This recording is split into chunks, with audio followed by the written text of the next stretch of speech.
What is up, guys? Thanks for coming in. We got King Shadow. We got a Heretic Anthem. Itchy Tasty Sandwich, what's up? And we got Danger Dylan in here. And Shy Boy, what's up, guys? Thanks for coming back. This is part 7, I believe, right? I have to make sure what it is now. Yeah, or part 6. Sorry, I'm all messed up. Part 6 of Resident Evil 3. We actually would be on part 7 if I didn't die on the one at the very beginning and lose a whole thing of progress. But we're not going to talk about that. We are going to talk about what we did do. And we got 6 epilogues. Oh, I guess this would be part 7, right? Maybe I messed that up. I'll actually check right now. This is 7. Okay, because we have 6 epilogues, so that would make sense, right? Or no, because I did 1. No, I did 2 and 1. Okay. Yeah, no, this is part 6. I'm right. But we are on the 7th epilogue, not the 6th epilogue. So the last one we got was the Sherry. What's up, Quentin? Fellow YouTube member. We got our members in here. Appreciate that. And Mod.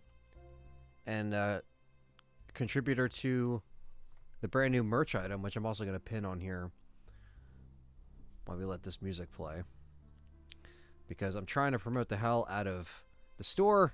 As you guys know, LTRE.store. That's all you got to type in on your browser, and you can pull up all the tank tops and the goodness and the short sleeves and the mugs and the pillows. But you can snag a brand new Nemesis shirt designed by Quentin Bauer himself. Let me paste this here.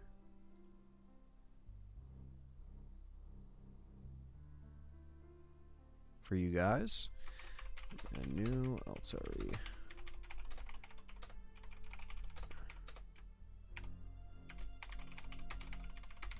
That's Quentin Bauer art on Instagram and all the socials. I just want to plug all that stuff. Bam, right there. Pin that message in there. And yes, and then, of course, beyond the merch, I have the NordVPN link down below as well that you can click and sign up and save some money for yourself and protect yourself when you're online, streaming, playing games online. You know, NordVPN works for me. I use it every stream. And I also have the Patreon link. You can sign up for Patreon, where you get exclusive shows and early content and just behind-the-scenes stuff of what's going on at LTRE and myself, or YouTube memberships for $5 if you want to stay here on YouTube, get your custom badges and emojis. All that stuff is always a good time, and people seem to be enjoying it. So Reaper says, good night, everyone. Reaper's done. He's already packing it in. But yeah, so we I think the last thing we actually did, I didn't mean to back out of that, but I think it does that every time anyway. We bought the Gatling gun. So we're not going to be starting this run off with a Mercenaries run like we usually do. Maybe at the end we will. But we're going to continue and use our Gatling gun this playthrough so we can Predator it up and probably get killed in the process. But we'll see.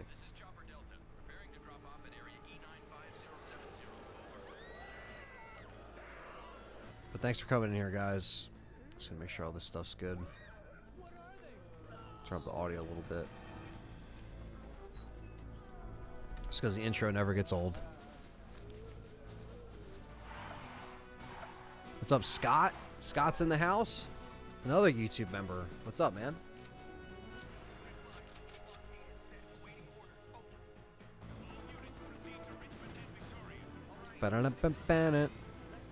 So 2 more epilogues to go. 2.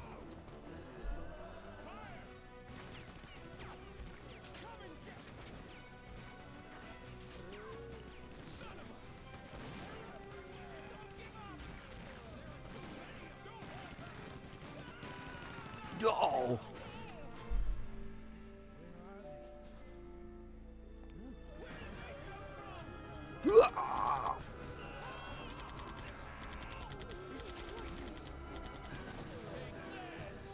What's up, Jake Lacey in the chat? What's up?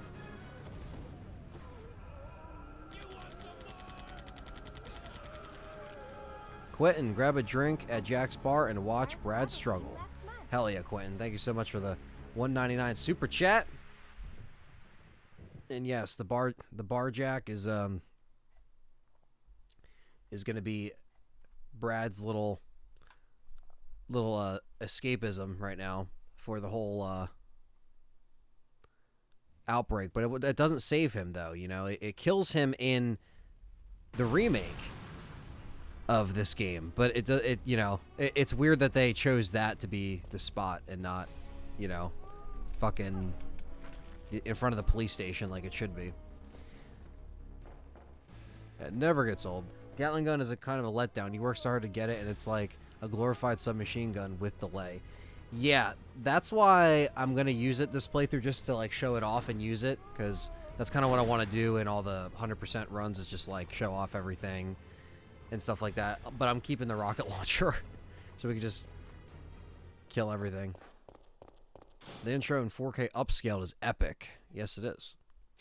September 28th. Especially on the other versions you can play of this game that clean that stuff up.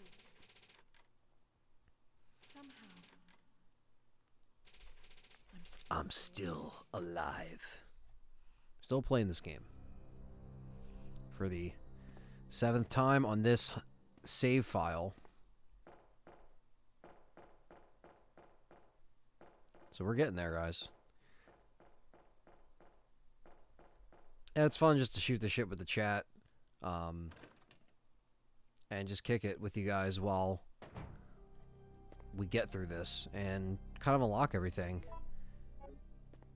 Something that I'll try to do more with the other games as far as like documenting it, you know. Here we go. But I like how she holds the Gatling gun. She like holds it down by her side. It's like, this is so killer. I love how RE2 intro sets the horror tone and RE3 sets the tone of dread. That's true. A Heretic Anthem.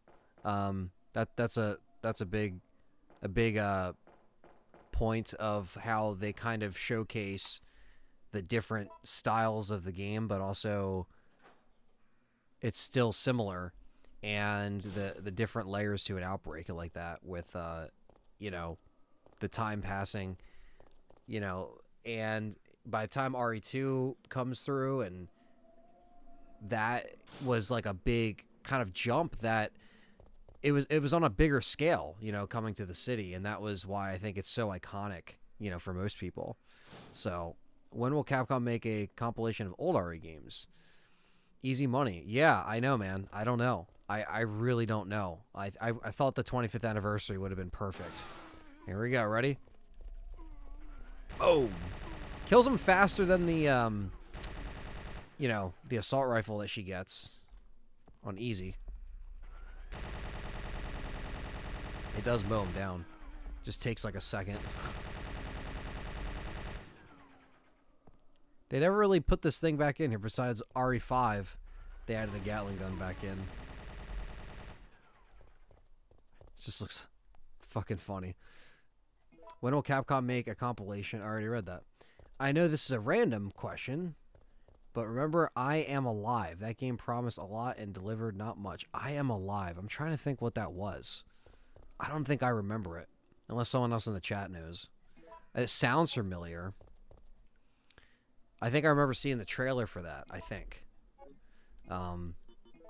Quentin says, I went through RE5 on veteran mode with my brother last night in 2 hours and 56 minutes using infinite rocket launchers and just messing everything up. Yeah, that's always fun. Because I got to the point where even on professional mode, you would just have the infinite stuff and you would just like, just fly through it.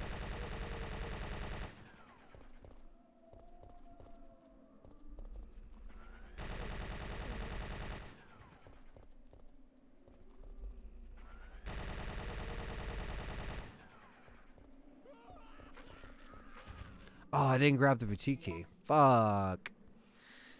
Fuck. God damn it. It's alright. We can always come back and... The Dario sandwich. Yeah, Dario's playing that DDR right now in his little container.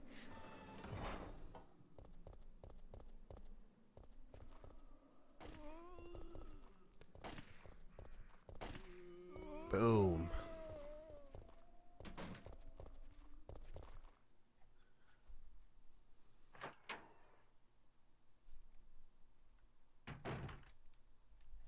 I got the Gatling gun, Brad.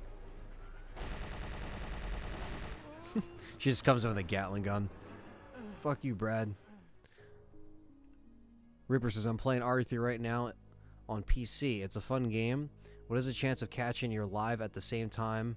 Have a great game playing it. Hey, thanks, man. Yeah, I know, right? What are the chances you're playing that at the same time I'm playing it? Yeah.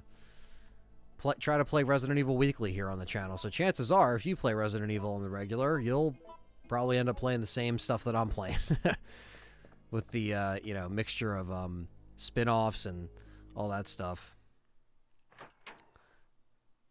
Oh, it came out in 2012. Okay. Dylan saying it was a game where enemies would react differently to how you acted around them. Except it was pretty predictable. Get your gun and enemies will stop in their tracks. Yeah, that's probably why it might have just kind of fell on the wayside if it was more like that. Yeah, 2012, damn, yeah. I thought that came out at least sooner than that, but yeah. That might have been around then. Earthquake Apocalypse also. Okay. So it's like a apocalyptic world.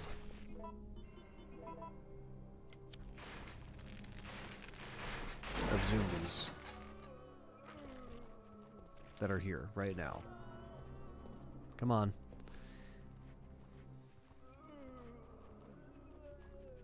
It's always those two that lag in the back.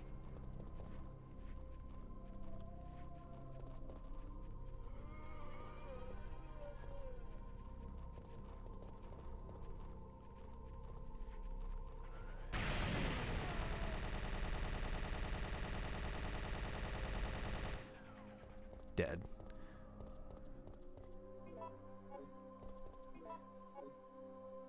I'm going to go back and do the boutique key so we can at least change into some kind of costume here. Flaming Pupper. Jumping right out. Do you guys have a favorite, like, kind of like, I guess, like, what's your favorite unlockable in a Resident Evil game? Let's just say that. I guess, item-wise, like, what's your favorite unlockable item? Even if it's like, you know, because the rocket launcher in RE2 is a little bit different than the rocket launcher in RE3. Like, do you guys have, like, a favorite unlockable item? Or I could say feature, because then that could be, like, a mode. But I guess we'll stick with the first one. What's your favorite, like, unlockable item? Because there's a lot in the Resident Evil games, especially in the early ones, too. And I want to see what the chat says about that while I go back and change the costume here while these dogs are fucking around in the flaming alley. All right, we got Pizza Planet says, love catching these streams. Thanks for the solid entertainment. Hey, no problem, Pizza Planet. Thanks for coming back and always checking it out. Hit that thumbs up, guys, if you haven't yet. I see we're starting to get some people in here.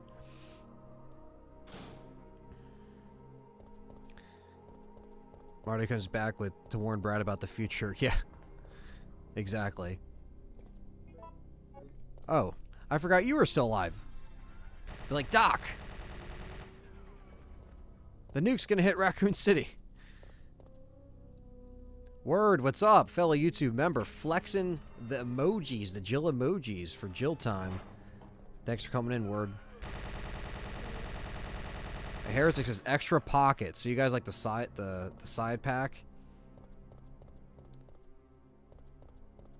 Outfits are cool. You guys like the outfits? Do you guys like specific ones though? Like, is there a specific one or a specific item you guys can think of? Like,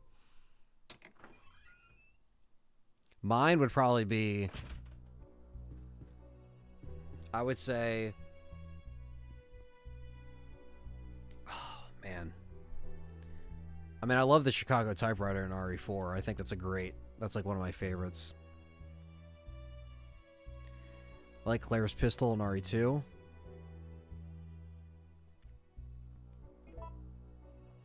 Say we should do biker. That's what Reaper's saying. I like Jill's Dino Crisis outfit. Yeah, a lot of people like that. We might rep that. I don't know. What do you guys think? Biker? I think we already did biker.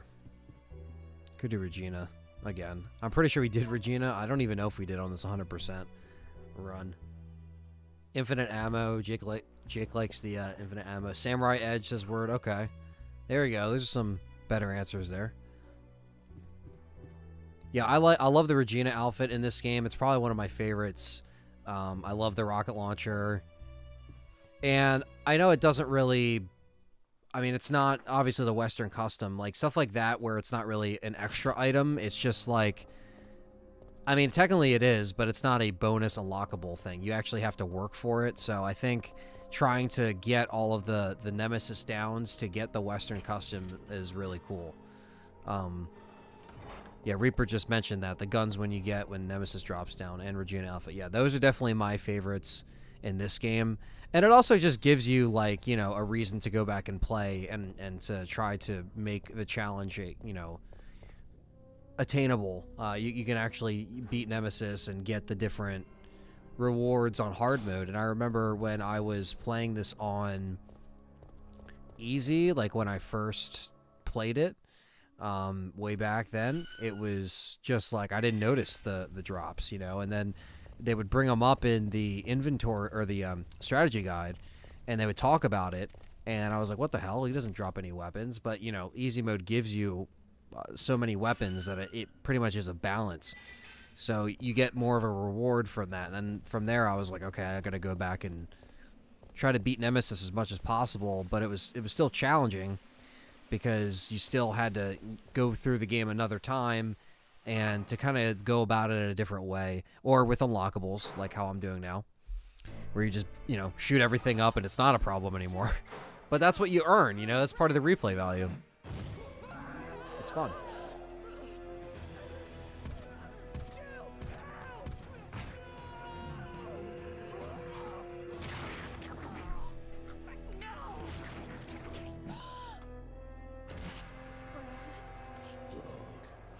All right.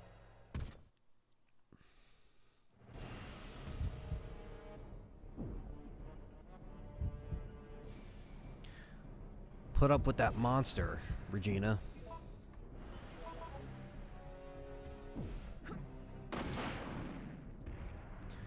First she fights the dinosaurs, then she fights the Nemesis.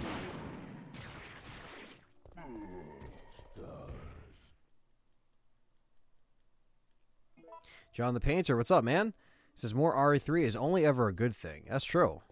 It's always fun. Never fails.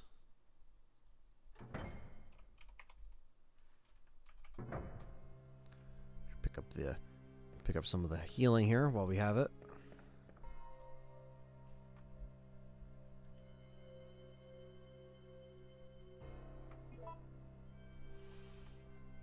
Let's see here. And done. Yeah. And Nemi's done. The best part of RE3 is the photo. Oh, you're talking about the what? The what, Shy Boy? Yeah, no, I love the epilogues. I love how it has multiple words. I love that. More replay value, like I said. Do you play Code Veronica 100% stream? Tolga, yeah. I mean, that's definitely something I'm going to do. I'll probably do it on an edition that I need to get the achievements or trophies for, because that requires the 100%ing as well. So that's probably what's going to end up happening with that. I'm going to get to Code Veronica. I like to do it for all of them, just to showcase the 100%ing, and, you know, they make for good series of streams, and you guys seem to enjoy it. So this is kind of like a test. Scott says, unrelated, but I just discovered the DualShock RE2 has an infinite ammo cheat. Wonder if any Incarceration RE3 has any cheats. I don't think so, Scott. But yes, there is a code for that that shows up, and that's in the Dreamcast as well. Yeah, so I don't think it has any actual cheats in this. just little skips that I guess you could do that are easy, and you know, the glitching of Nemesis and stuff like that. You know what I mean?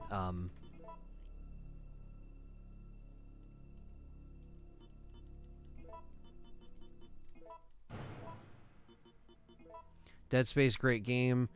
Is a great game. Too bad they didn't remake Dead Space 4. Well, I mean, they're remaking the first one, so I don't think people are going to be upset that they're remaking that. You know, because that's kind of like a main thing for EA is I think Dead Space is being brought back. They're trying to see how it's going to do. They see the remake surge of Resident Evil and it's successful. And that means Dead Space is going to come back. And that's just the way these things kind of gel with the time. And I think that's why I don't think they'll ever just continue Dead Space now that they're remaking it. I think they're just going to just remake it and continue it that way and not really...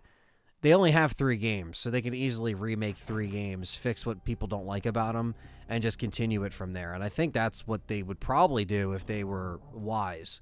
I would recommend them to check that into, you know, their whole kind of like, okay, we're going to try to rebuild this from the ground up. And it's like, that's cool. And I'm really looking forward to Dead Space remake. And you bet your ass, you know, I'm going to be playing that immediately, you know. So that's going to be like... That's going to be one of my most anticipated games for the first quarter of 2023. So in the beginning of next year, I'll be streaming Dead Space probably right when it drops because I'm a fan. And yeah, I'm really just glad to see the kind of like progression with that and what survival horror is doing, you know. Danger says my favorite unlockable in any horror game is the finger gun and Dead Space in the Dead Space series. Yeah, I mean the RE Chicago Typewriter is another one. Yeah, that the Dead Space one's good. Chicago Typewriter's great.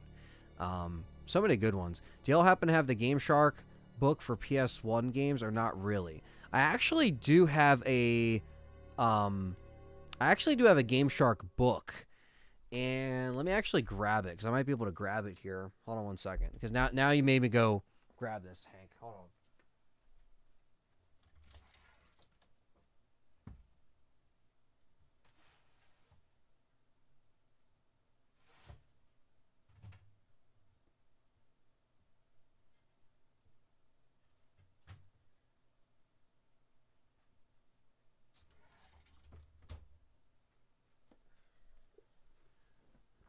This right here. This is a book that has... It was $10. This is from Electronic Entertainment. And it has PlayStation, N64. Let's see if it has any like Resident Evil. Let's see. These are all separated by... They have the Pocket Power Guide.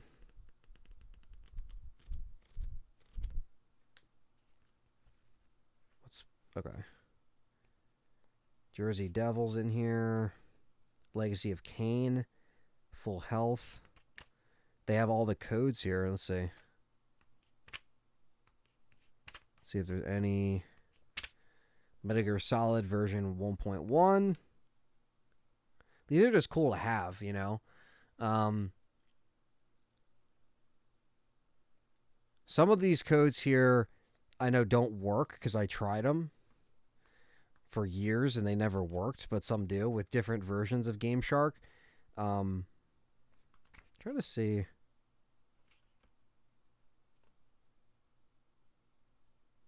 Damn.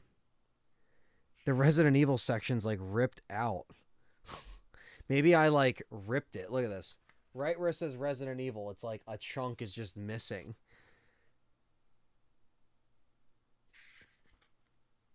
What the fuck? I'm assuming this is with... Start with cord and crate. Start with shit and crate. Resident Evil 2 DualShock's in here. The DualShock edition is different. Yeah. So, yeah. There you go. I ripped a page out and have no idea probably where it is. I don't know why I did that, or I don't know why. I don't know. But it's a pocket power guide. It's kind of like a pocket book, like a little short guide that just has like a, not a pocket book, but a pocket book for a shorter, you know, little code hint guide. So that's kind of cool. Yeah, look into Dead Space, definitely. You know, I might stream the original before the remake comes out at this point. I'm actually not happy that Isaac will talk in the remake. I like that he didn't talk. I mean, that's kind of cool, but it also doesn't make sense. Like, I always thought that, like, it doesn't make sense to have Isaac talk in 2 and 3 and not in the first one, because you can tell they didn't really know, like, if he was going to have any kind of, like, you know, development past that, or if there was even going to be a sequel. But it makes sense now that they're getting Gunnar to voice him, and they got him back, and they're going to actually make him have conversations or talk and have some kind of reaction to what's happening. A lot of times in that game, the characters will wonk, you know, they're very wonky. They would look at you and they would talk, and then Isaac just wouldn't say anything. And it's like, what is this, GTA 3? You know what I mean? Like, you got to give him some kind of personality. And then when Gunnar actually brought it to the table and did a really good job with that in 2 and 3, I thought that was great. So I don't really mind him talking.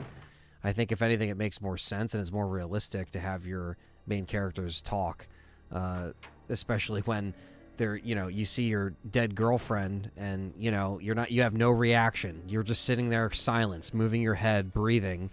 That's not how Isaac should act in that situation, especially when you're seeing the fucked up shit that the marker makes you see and hallucinate. The way they made him act in 2 and 3 was very appropriate in terms of, like, you know, he just acted. Yeah.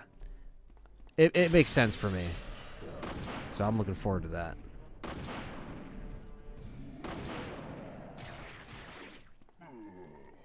Ooh.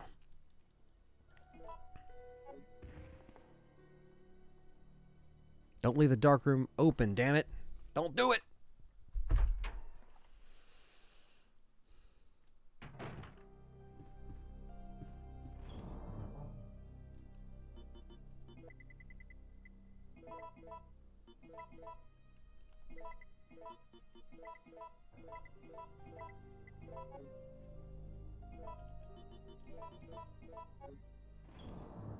All right, we got the Deagle here. Ugh.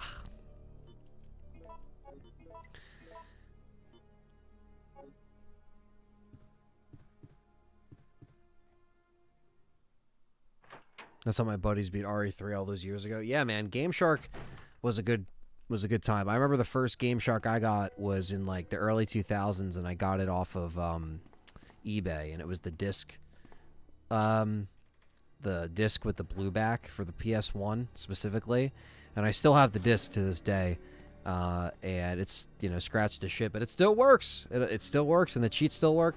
But I remember burning a different version of Game Shark later that was a disc, because I never had the ones that plugged in through the back, even though I had the PS1 console that could do so.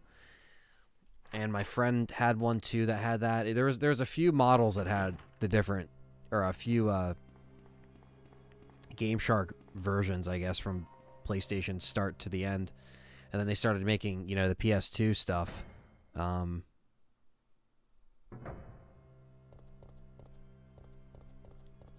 Don't leave the darkroom door open, or you'll find Wesker slapping.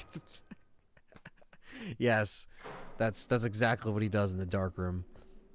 I'm Wesker. You're gonna find the film. Don't look in my desk.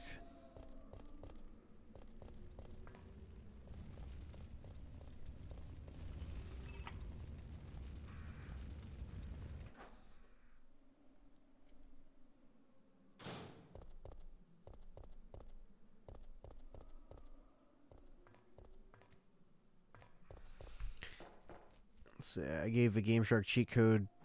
I have a Game Shark cheat codes for RE2 demo. Yeah, there's cheats on the demo too, which I always thought was funny, because it's like, I guess if you just want to fuck around on the demo, you know what I mean, you could do that. That's kind of cool. What's up, Harvey099?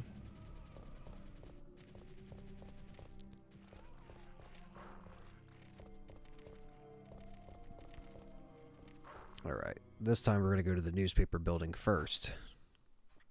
Just switch it up. Necromorphs are definitely scary in Dead Space. Yeah, I think they're very well designed creatures that are actually, you know, intimidating or can be scary. So,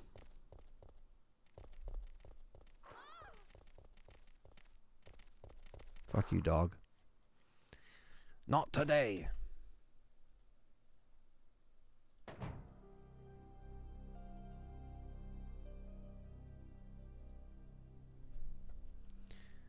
Let's see.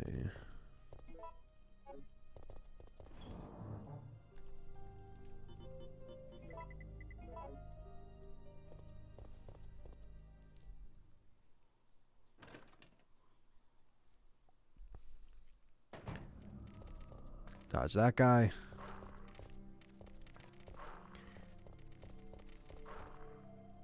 Hey, lady, I'm no zombie. Me and my pals were only reminiscing about cheats in games at work earlier. Whatever happened to cheats in games? Yeah, exactly. You know, it's like, I miss that. I think Grand Theft Auto still has some that you can put into the phone, I guess, but it disables achievements or something like that. So it's like, you know, now it's like you're punished for using them, or you can't get, you know, achievements if you care about that. Can't wait to get my RE3 hard copy. I only have the RE3 demo. Trying to get a deal, but probably not likely in today's market. You got to make offers, man. I think that's the big thing. When sellers like don't open their make offer thing on eBay, I think that's really ridiculous. It's like, dude, at least, you know, at least have people, you know, make an offer. You could decline it. Games are pretty easy now. You don't even need cheats. Yeah, that brings up a good point, Scott.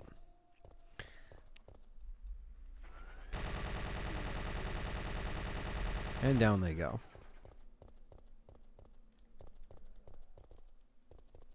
Might as well pick up the crank while we're in here.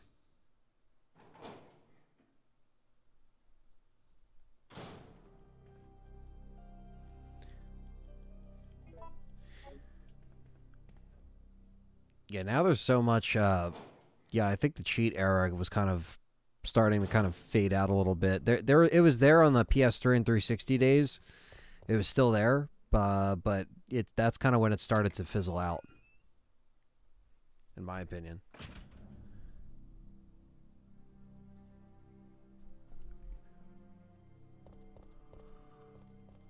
What, there might have been games that I didn't check out that just had cheats that I didn't know in that era, but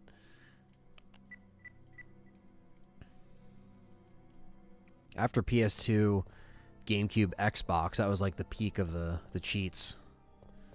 That was also, in my opinion, one of the best eras in gaming. Autosave, regenerating, health, checkpoints. Yeah, it's true.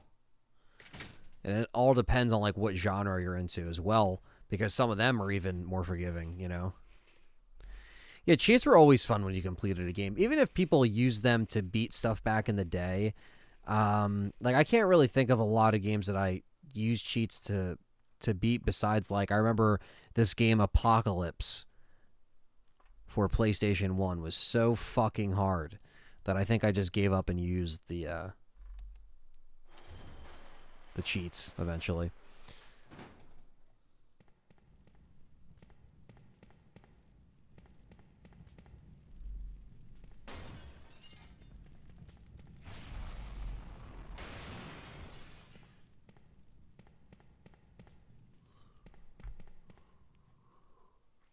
Now we meet Carlos.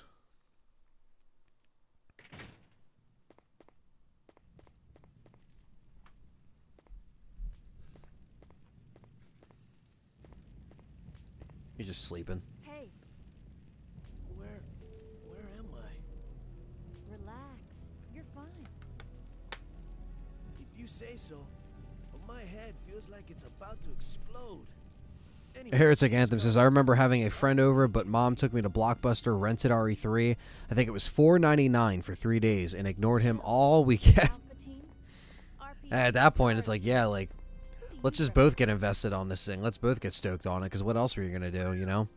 Stars. I see. Well, It's like there weren't phones back then where you could just, like, you know, your friend could just drift off in the ether. Hey, don't look at me like that. What did I say? Do you have a problem? Oh no. It's him. Not him.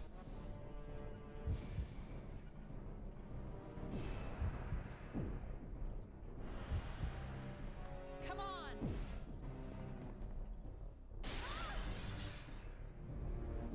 Ow, that killed. Just so you know, I'm not into that pain is pleasure thing, okay?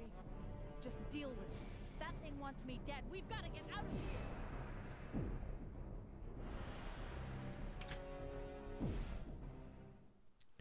You know, for me, I know a lot of people kind of get, is this real hardware? Yes, Darcy. This is on Wait. PS1.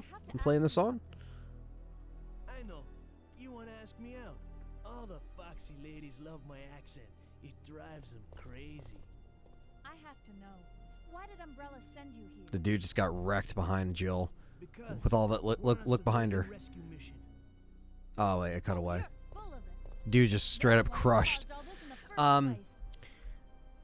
Look, we're A lot just of people mercenaries, remember hired Blockbuster hands. fondly, but I never really did. You know, I was Why they have to retreat? I was, Think you know, just- around in the video store days still when it was like on its way out. Listen, if you want You know, answers about Umbrella, you're asking Early the to wrong mid guy. 2000s for me.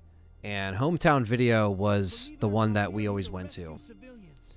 My family thought like You can trust Blockbuster me. was too expensive and Think they about didn't it. want to do notice how Carlos says think about it there. He's not like think about it. Like he gets more snippy with her at the restaurant. Where here he's just like think about it, you know? That's another little difference. Yeah, this guy, he just got fucking crushed. But yeah, my parents always thought Blockbuster was too expensive, so the mom and pop one that we would go to was Hometown Video. And that was the big thing that we like to do. But it was cheaper, I guess. Back then, you know, when you're younger, you don't really have a concept of like, shit, we got to get the fucking gem. You don't have a concept of like money or, you know, how cheap things are or the comparison. You know, I didn't even know. I mean, you didn't need a membership for Hometown, but obviously they took, you know, some kind of information, your license or whatever, like, or your, you know, stuff to put your stuff down or in the system. But it was never like I never had a problem with Hometown Video, you know. So, but obviously I do miss that era, you know. If Blockbuster was still somewhat around today and that was the only option, I would still go, I think, because I still long for that experience, that video store experience. And the last one that I actually went to was in North Carolina. It was, and it was called VisArt Video, and it's still open. And oh right, the jewel is it's fucking down in the sewer, not up here.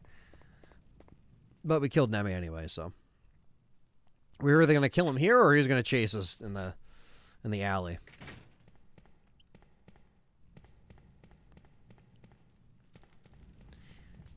Awesome. I like how it looks. It doesn't look as good on the emulator because the emulator doesn't retain the same textures. Yeah, I know there's differences with how some of the stuff does look and run. I always like the warm kind of feeling that the PS1 gives off here. And, you know, I've been playing these games on the original hardware since I kind of started the channel years ago, you know, 12 years ago at this point. Just because I mean, we've rocked emulators, definitely. You know, I think the time we actually started to do that was kind of during the Legacy series a little bit. We started to just kind of have everything in one spot, you know, for some of those games.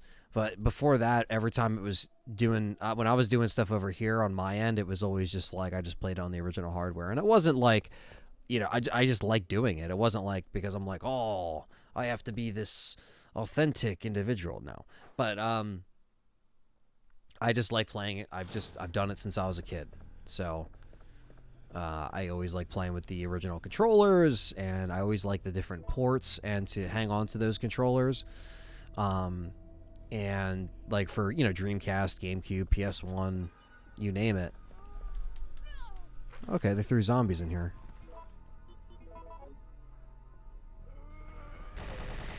But you know what? You know, I think the big thing is for people that can't play it on real hardware.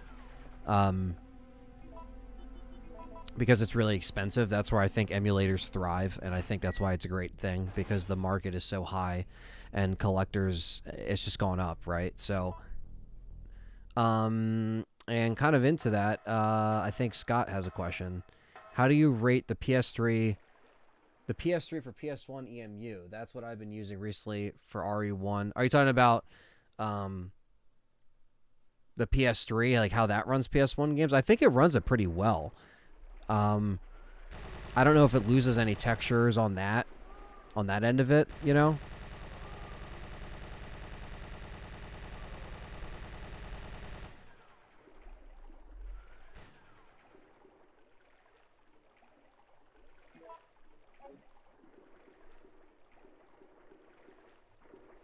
I remember this is from Heretic. Says, I remember my friend ruined part of RE for me. He said it don't bother you when the screen freezes when you move to the next screen.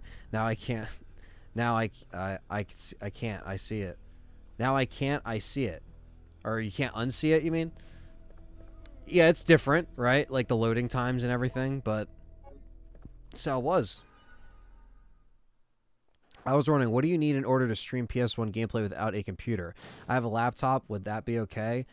You would need, Hank, you would need a capture card. You would need an Elgato, and then you would also need a RetroTink or an HDMI converter. So you need component. You need composite. You need an Elgato, and you need a composite to HDMI converter. So you can plug said converter into Elgato, which goes into your laptop. But let me just grab. I have to grab something real quick, and I have to let this cat out. So 1 second, guys, while I do that, and I will be right back. Don't go nowhere. Listen to the beautiful music. I'll be back.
Sorry about that, guys. Sorry it took a little bit longer. I don't think I even told you guys what's kind of going on over here right now, but we are looking after, you know, we have another kitty foster right now.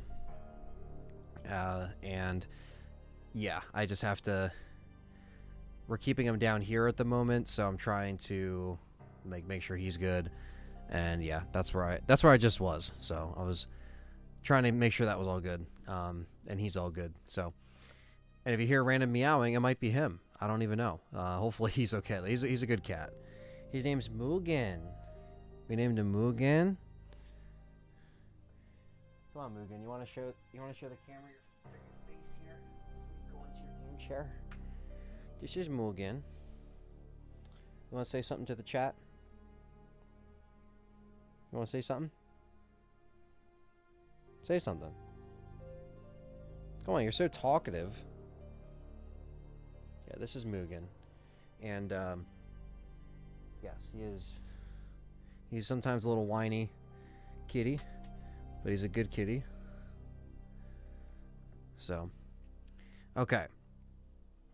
So, Hank, if you have the HDMI converter, that means that you plug the HDMI converter onto one end of the Elgato. So normally the end from the HDMI converter that would go into your TV, you take that out, put it in one end of the Elgato, and then you get another HDMI cable, plug it into the opposite end of the Elgato, and go to your TV. And that's all you need to do. Plug it into your laptop, and then download the software that comes with said Elgato, and you should be good. Your laptop just has to be somewhat decent to run. So, more like Meowgen, am I right? You're right, Exit Theater. What's up, Gowdy? Thanks for coming in, man. I'm just trying to catch up on all the things I missed here. It claims to have upscaling, but I definitely notice... Yeah, you got to turn on smooth mode on bigger TVs, Scott. If you're on PS3, click the PS button, go to settings, and turn on smooth mode when you play. Because that does... Some people say turn it off. I don't know. I mean, turning it on looks better on like a 55-inch TV. For me, that's what I play on when I'm like not gaming on here. Here I'm playing on a 27-inch Asus.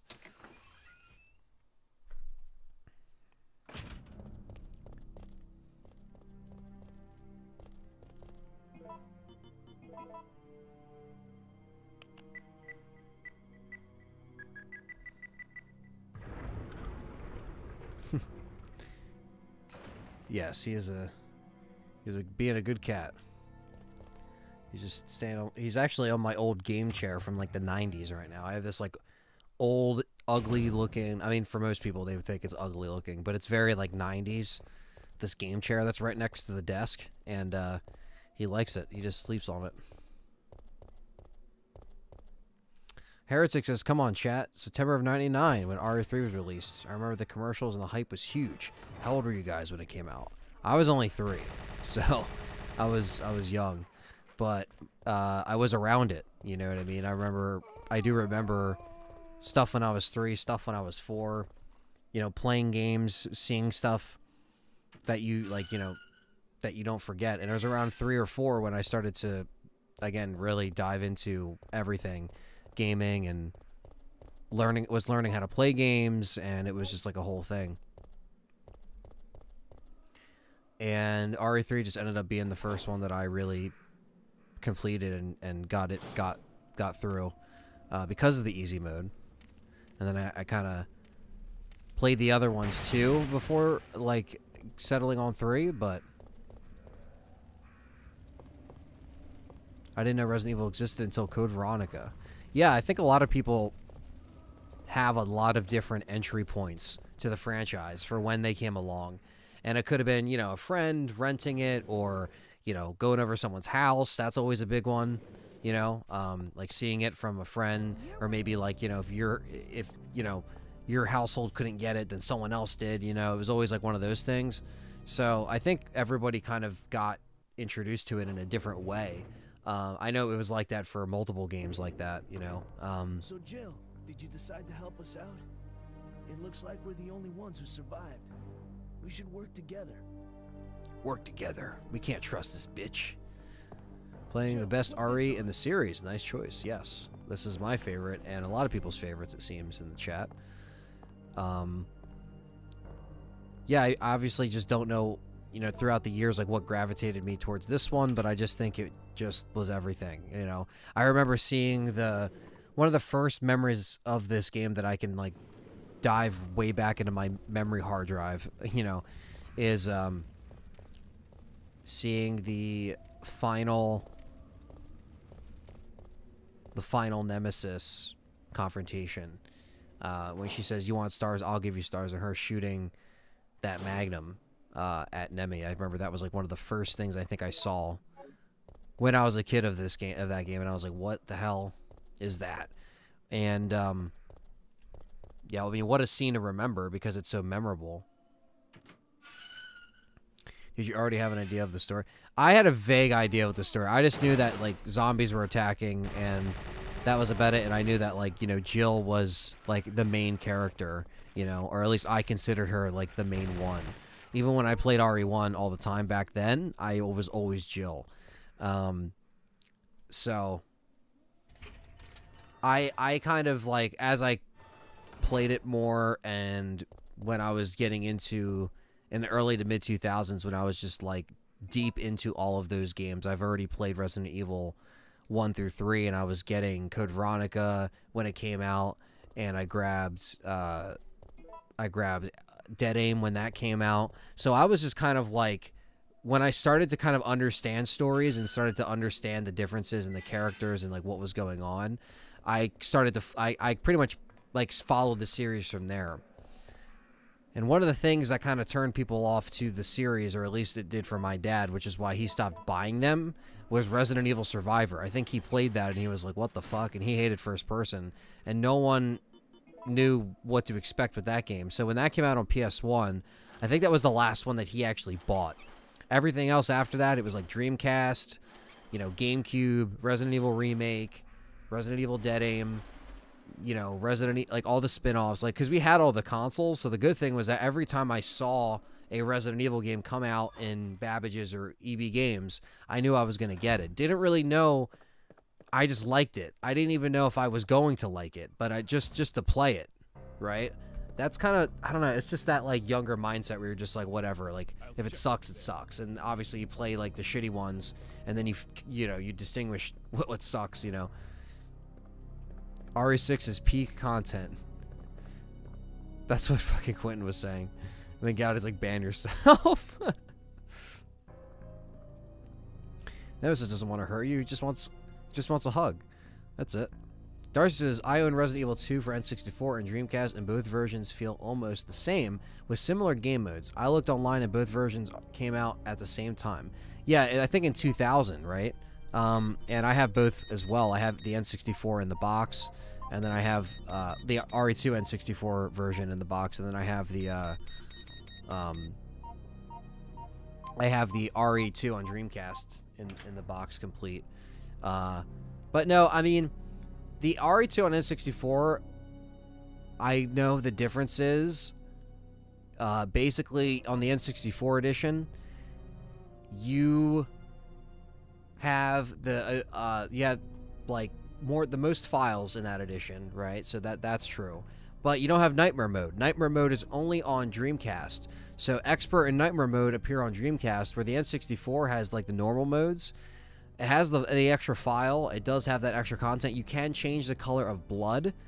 But on the Dreamcast, you can't change the color of blood, but you get the extra modes. And the Dreamcast looks the best out of those editions. So those are the little differences in those two editions, Darcy. Just to let you know. What's up, Carlos Cruz? Thanks for coming in. Nikolai!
Alright, sorry about that. Had to have a conversation with someone real quick. Yeah, no, RE 2 and 3, like, again, that was kind of like the crucial moment for a lot of people to kind of get into the franchise. Gowdy says, my first RE was 2. I rented it from a video game store. Remember those? And loved it. Was always into horror, even when I was younger. Anyways, I was devastated when I had to return it, so I had to buy it. Yeah, I mean, RE2, I think, was, again, big gateway for most people into Resident Evil. It was a bigger sequel. It had the vibe of like a movie sequel where it did kind of had to, you know, crush these expectations and, you know, feel bigger, have more enemies, have more threats. It really did feel like a movie sequel. You know, it felt really appropriate for that time. Darcy said RE2 on N64 was the first one that you got into. That's actually really cool. And it's also interesting because RE2 on N64 was the last RE on N64, where RE3 never came to N64, and RE0 got canceled on N64 before they switched it to GameCube. And, yeah, different times. Different times indeed. And in fact, I might have liked RE0 on N64 because it probably would have just been, you know, single player with just like Rebecca, and it wouldn't have had this whole, you know, changing inventory systems and all that crap.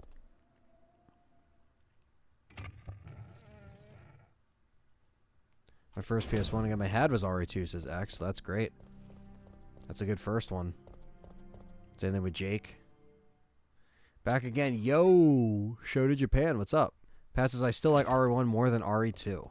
Yeah, a lot of people do feel that way. I think everyone has their... It's safe to say everyone at this point has their own kind of favorite. And I hear all different ones every time, you know? RE2 is a more of like a, you know, popular one.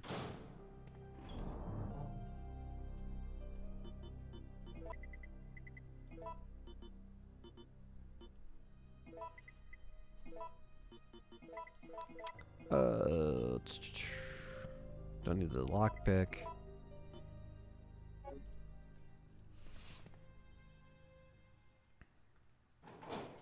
Yeah, RE2 and N64 does go for some money.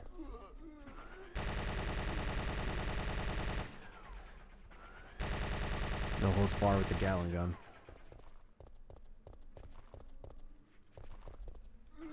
I'm actually playing this on a PS1 Slim right now, Darcy.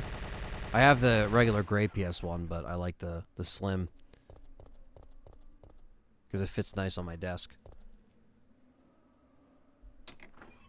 Yeah, hang on to them, Darcy. They go for some money. All the original Resident Evil games. Where it says, I had RE 1 through 3 and played the second and third the most. When I was a kid, I could not beat RE 1. It was hard. But RE 2 and Silent Hill were games I constantly played. Yeah, for sure. It's always kind of like interesting, like the games that give us a struggle and the games that, you know, we could never finish or would take us a long time to get through, you know, and then there's other ones that worked better for us. Reaper says, my first was RE on Saturn in 97. That's awesome, Reaper. It's a good memory. RE1 probably is my least favorite, says Gowdy. Of the classics, including the remake, I don't think it's bad, but I'd play 2, 3, and Code Veronica over it.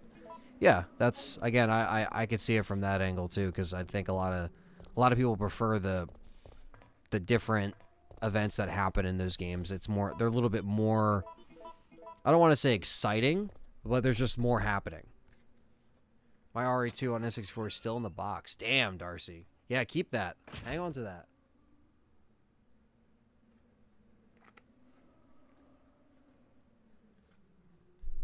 Back in the day, people would just throw out those boxes and just keep the cartridges. That's why having those boxes is just going to be... It's just rare.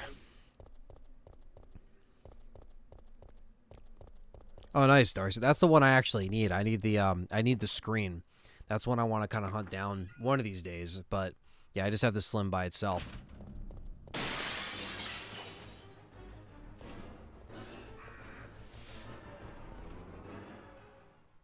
Carlos Cruz says RE2 and 3 original for me. Yeah, those are his favorites, definitely.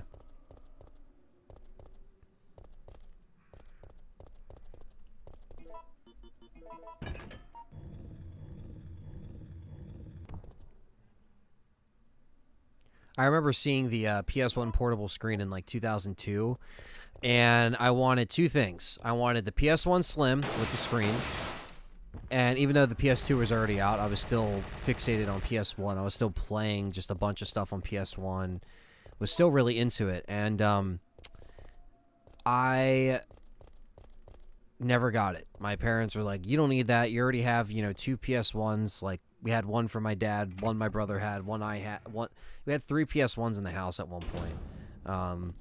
One that I later sold to some kid, and then I had 2 left, and those are the 2 that I still have. This is all of the 2 PS1s, which are like my childhood PS1. Or I have 3 technically. I have one, which is my dad's original, that needs, we replaced the power supply. I think me and Perry did, well, Perry really, but it needs a new laser, and it's the ones with the laser in the corner instead of the middle, like the early models. So I have that one, which is my dad's OG, and then I have a gray one with the Game Shark port on the back, and then I have the PS1 Slim. So I have 3 PS1s that are still kicking. You still have your RE2 on N64 sealed. Holy shit.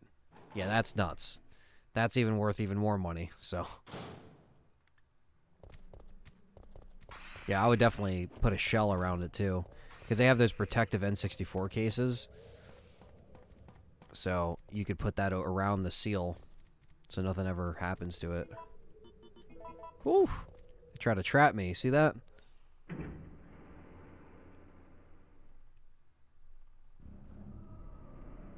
Not today.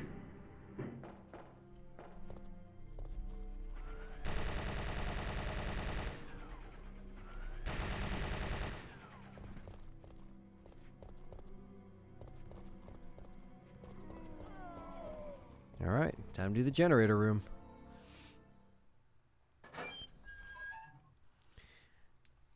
But I remember being in Florida in 2002 and finding Twisted Metal Small Brawl. Because for some reason that game, it's not rare today by any means, but I felt like back then, none of the stores had it. Like, I would always ask for it and look for it and then be like, no, we don't have it. We didn't have it. And this is back in like 2002. Like, this is back when it was out. I think it came out in 2001, I think. Or maybe 2002. It was right around that time, and I could just not find it. And then one time, we were in Walmart in Florida, and my brother's like, hey, look what they have. And it was Twisted Metal Small Brawl. And I picked it up because I was a Twisted Metal fan. So, take care, Gowdy. Appreciate it, man.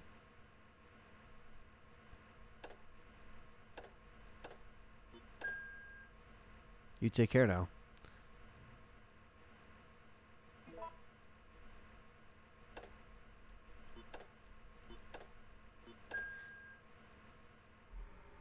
Yeah, Carlos Cruz keeps his stuff in good shape.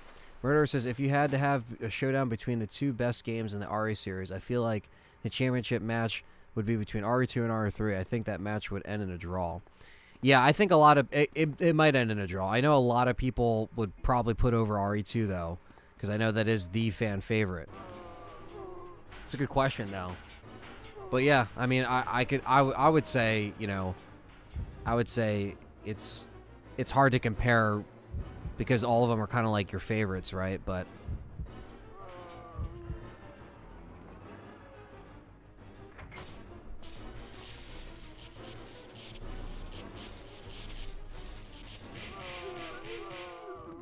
and they're dead. Darcy said, Twisted Metal Small Brawl is awesome. It's a fun game. I love Twisted Metal as well. First ever Twisted Metal game I played was Twisted Metal 2 with my sibling. Mine was 4. I actually went backwards. So I picked up 4. That was probably in the early 2000s. And it was before Small Brawl. So it was like 2001. And I got into 4. And then I went backwards. I got 4, 3, and 2 on PS1. And then I got Black on PS2. And Twisted Metal Black is my favorite Twisted Metal game. I think that's probably one of the best. It's the darkest. It's the grittiest. It's just great. And so the same team made Small Brawl, and I thought that was so funny because Small Brawl was like such a light, like kind of like kids-oriented game in a way because it was like RC cars and it was when they were kids. So I don't know why I wanted it so bad, but I guess I was just a Twisted Metal fan. It wasn't even like I played the shit out of it when I finally got Small Brawl, because it wasn't that good of a follow-up to Black, because Black came out first in 2001, I'm pretty sure, and then Small Brawl came out in 2002. So, yeah, it was just very, very weird. I think RE2 and RE4 would make the finale, or the final. Not that I rate RE4, but it's stupidly popular. That's true, Gowdy. He's like, sorry, I had to caught that comment as I was leaving. Yeah, I mean, he said the originals, right? Oh no, the best games in the RE series. No, he said series. Yeah, that's true. 4 would probably be up there. 4 would probably outdo 3, because unfortunately a lot of people don't really appreciate this game for what it is. I know a lot of us here do, because we're like diehards, but some people just, you know, they just put RE4 over a lot. So yeah, Gowdy, that brings up a good point.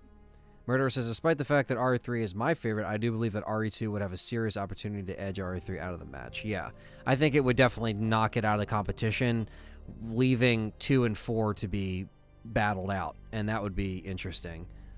Just About 1 was almost impossible to find just to play. Yeah, I remember I got the, I didn't get the long box until recently, actually. A couple years later, I got the Twisted Metal 1 long box, so I have that. I think before that, I only got the disc. It was like the black and white greatest hits disc. And then I got the Twisted Metal 2. Yeah, it was just a really good time. Like, all that, the car combat stuff. But the first one that I actually played was Vigilante 8. And that was kind of what sold me on it. And I remember there was like a PlayStation 1 demo that had Twisted Metal 4. And so I kind of was just like, all right, I'll just check out Twisted Metal 4. Like, at that point. Have you played Mercenaries yet on the Metaverse? No, I have not. I have to play the actual game on the Oculus first, which I will be doing on a live stream starting next month. So that's going to be another series now that I've finished RE7 VR. So that's what's up, Lucius. The only one I actually don't have, Darcy, that I have to get back is Twisted Metal 2. I need Twisted Metal 2.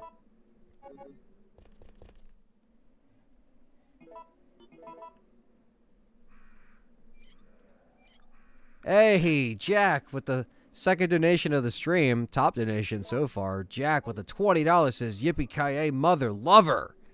Hell yeah. Thank you so much, Jack. Fellow member, longest running member, moderator and supporter, and friend of the show. Thank you so much, man, for always keeping it real. Appreciate you bringing some donation love to the stream.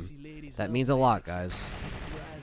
Like I said, I'm doing this as my job, so it's any little bit helps. So I appreciate the support. And we're just gonna have fun. We're just gonna keep it rolling. Just gonna keep it rolling, chat room. As we go on to our 7th playthrough here. And put out this fire. But this time it's going to be Firefighter Regina. Right here. Yeah, Die Hard is one of my favorite movies. Love Die Hard.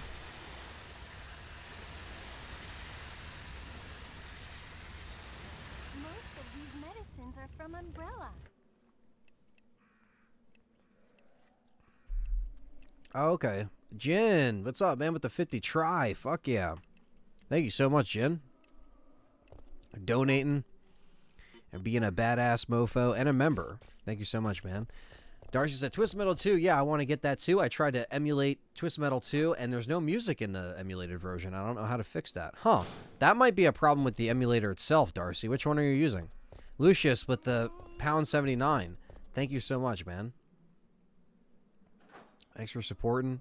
Thank you guys for coming in with the love. I'm feeling the love right now. Thank you, guys. Appreciate it. I've been watching all stream, but been doing work and stuff. You're good, Jack. All good. I know you guys are here. Used to play Twisted Metal and Tomb Raider with my dad. He bought the strat guides to beat them, but he still liked those games a lot. Yeah, Tomb Raider, my dad had all those guides, and he played Tomb Raider. That was his big PS1 franchise he had, along with Resident Evil and Siphon Filter and all that stuff. Wait, Then I just kind of expanded on it. I just kind of kept adding to the PS1 library because stores were still selling PS1 stuff in the early 2000s when it was still being sold with the Slim and all that stuff. PSXE? Really? Huh. Yeah, I mean, that is the best one. Oh. Murphy. Why? No. No.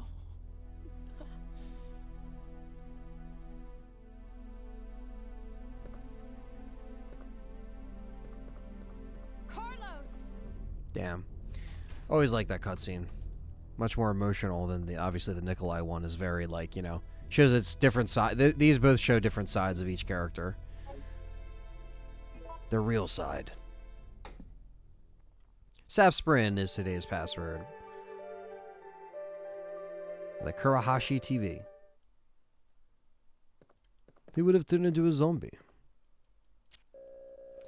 When I was a little girl, I owned the N64, my brother owned the PS1, and he kept calling the console a kiddie console, but we were both kids. That's so funny. That's so funny. Like, the concept of that when you're a kid, too, is so funny, because some people are like, oh, like, yeah, I got the cooler machine, you know?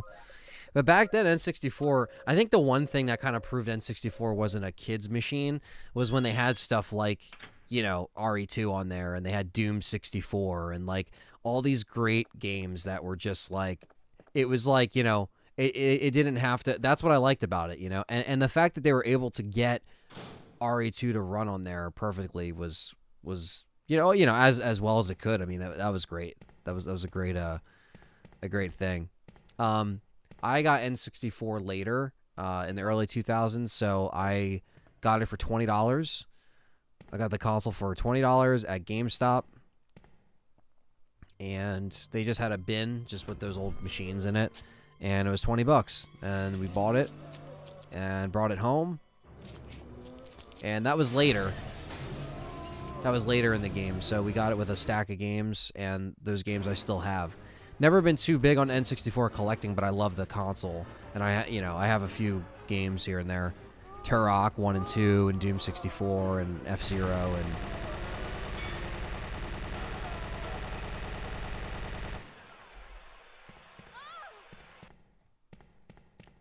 what do you think was the best redemption moment of a game franchise?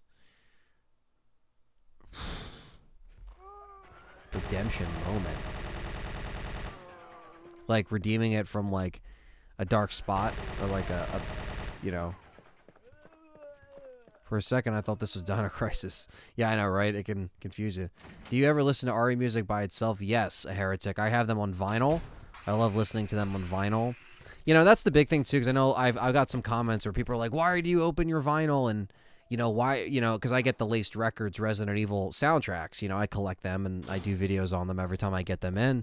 And, you know, I'm a customer of theirs. I get their stuff all the time. And I'm a vinyl guy. You know, I'm a record collector. And I listen to it, though. You know, I have a setup. I have a turntable.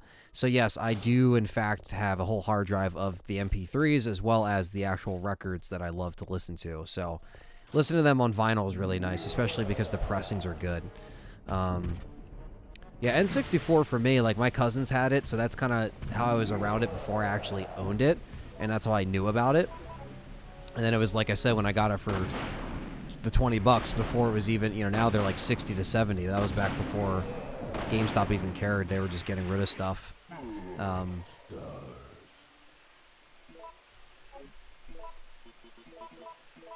And down he goes.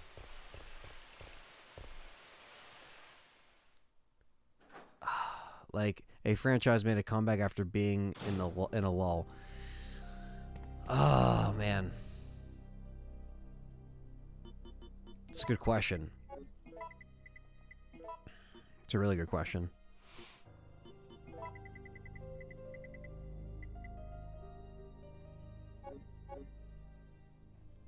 That's a really good question. I'm trying to think. I'm like looking at my games right now. In my opinion, I'm just going to say this. I know some people might not like this. Max Payne 3. Because I've loved Max Payne. That was another game that I played a shit ton of when I was a kid. And Max Payne 3 brought the series back after like 12 years. You know, or some crazy shit. And even though, like, they didn't continue it after that, I thought that was a great comeback game. I think that was a great, like, one and done, like, we're going to, you know, blow the dust off the character and do it one more time kind of thing. That's what I think about that.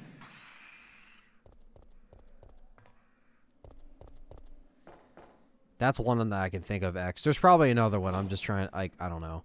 It's been a little bit. You know, hopefully Dead Space, I can say that too. Darcy said, N64, I grew up with Star Fox, Mario, Turok, Mario Kart, Zelda. That console's amazing. Yeah, really good console. I appreciated it once I actually picked one up for myself and had a chance to kind of check out those games in like the early 2000s, early to mid 2000s. But better late than never. And I got it for a good deal because all that stuff kind of shoots the fuck up, you know? Hell yeah, X. I agree. I love Max Payne 3. Such a great game. I can't wait for them to bring back 1 and 2. I know they're remaking it, and hopefully they remake it in that style. So, what is your favorite RE game? And what do you think about Revelations? This is my favorite RE game of all time. RE3, Nemesis, the original. And I do like Revelations. I like Revelations 1 and 2. I might like 2 a little bit more than 1, but sometimes my opinion on that kind of changes and fluctuates. Yeah, the Max Payne remake I'm very excited for. I really hope they just remaster Max Payne 3 because you don't really have to change much for that game. Because even if you play Max Payne 3 today on PC on like max settings, it looks fucking superb.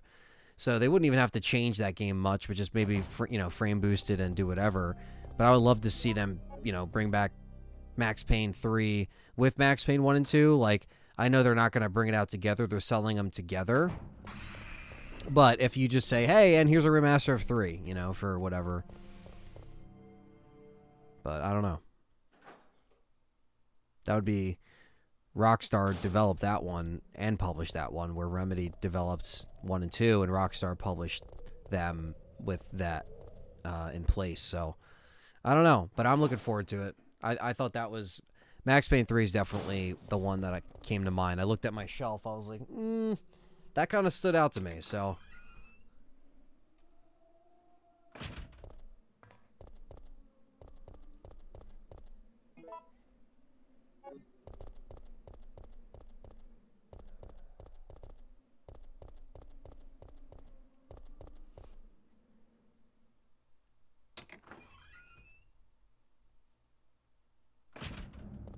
Now it's time to go to the clock tower. Oh, yeah.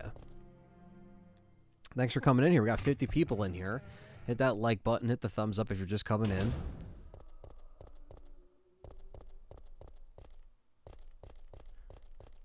What was the drug that was going around in Max Payne 1? The Valkyrie drug. Valkyrie. Or Valkyr. It was Valkyr, not Valkyrie. Valkyr. Off of the Valkyrie, the Norse mythology, all that shit. Fucking superb. So long the people that did the GTA trilogy remake don't touch it, it'll be okay. Yeah, no, they're not. They're not. Remedy is going to be making that one, so that remake.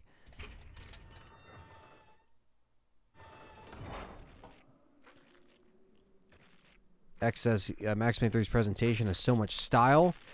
He loves the video effects, and when the captions come on screen, it reminds him of Man of Fire. Yeah, very cool how they did that.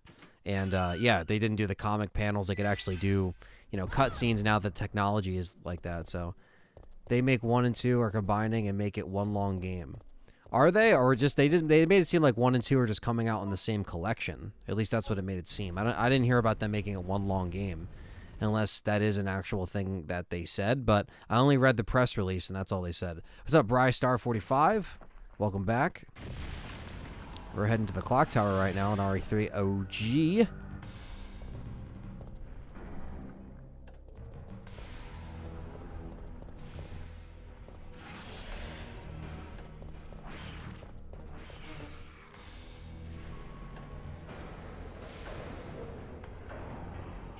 Peace out, Gravedigger. We'll meet again soon.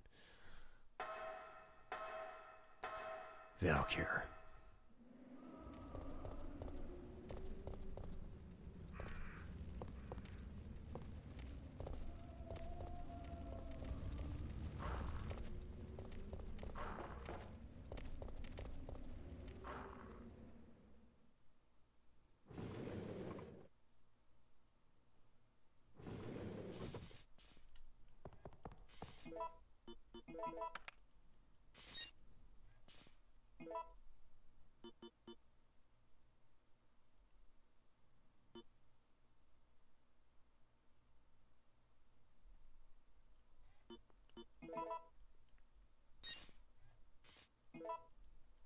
What's the creepiest RE glitch you've ever come across?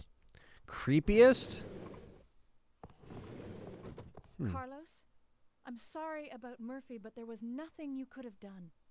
Yeah, you're right, Jill. That dialogue's different too. I'll operate the cable car. Nikolai won't be joining us. Come on, let's go. So the dialogue's slightly different if you do the newspaper building, jump out the window thing. So I think at this point we covered all the dialogue stuff already, but I just like pointing them out for people that may have not noticed. But Shonen, creepiest glitch. I don't know if there's anything been creepy, but just been like odd. Like one time one of the weirdest fucking things, I was running through RE4 for like the millionth time. This is in my old house, old room, whatever. And I was running through RE4 with the rocket launcher and the Tommy gun because when I would do speed runs, I would use that and get through it, whatever. Try to get faster times.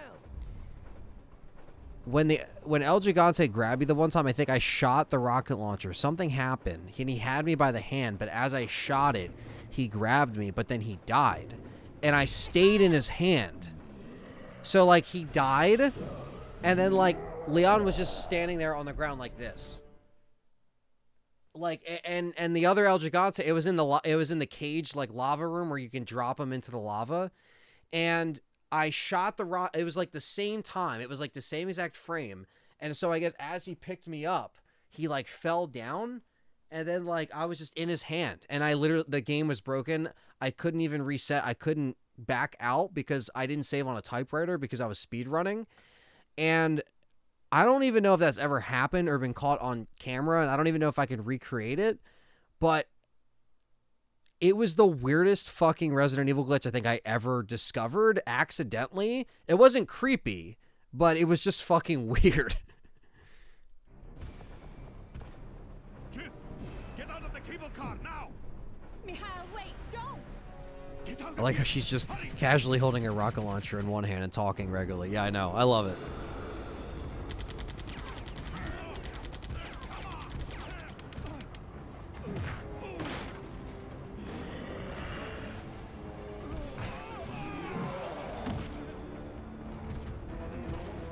Just a little closer.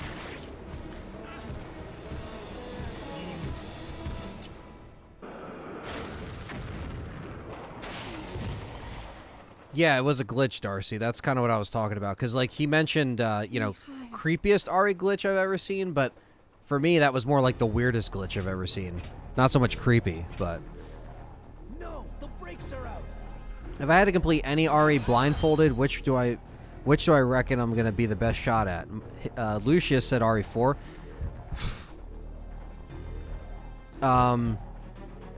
It's useless. It'd probably be either RE4 or this, I guess. Really. But even that's going to be hard. Yeah, that was a glitch, though. You know, I don't know if I've ever gotten anything in the originals that were, like, glitchy. I'm, like, trying to jog my memory, but I can't really think of anything. That was the one where I was like, what the fuck? Because I remember I just turned off the game, and I was just, like, done that rest of that day. Get off my train, shitbird. Love the RE3 remake rendition of that as well. I prefer the original, but I still like what they did with the remake. I mean, again, there's some things I think it's really hard to argue, like they didn't really execute with some of those cutscenes in that game. GTA Vice City glitch where you fall into the road. Yeah, I think that's happened. I mean, I've had more glitches in something like GTA or, you know, games where there's more, it's more like sandboxy, like there's shit going on.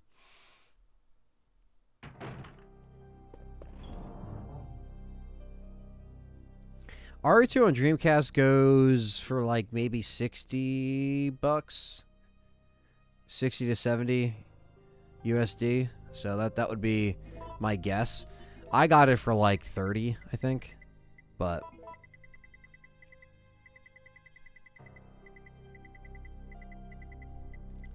and just like that, we have the M37.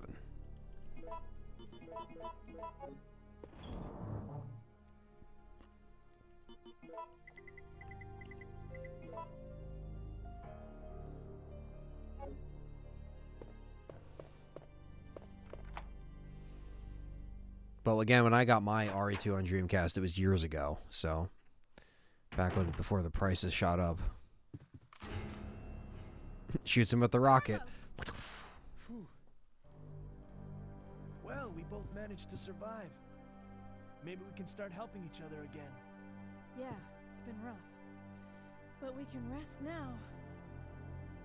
No, we're the only ones left. There's no rest for the wicked. Here's a gift for you.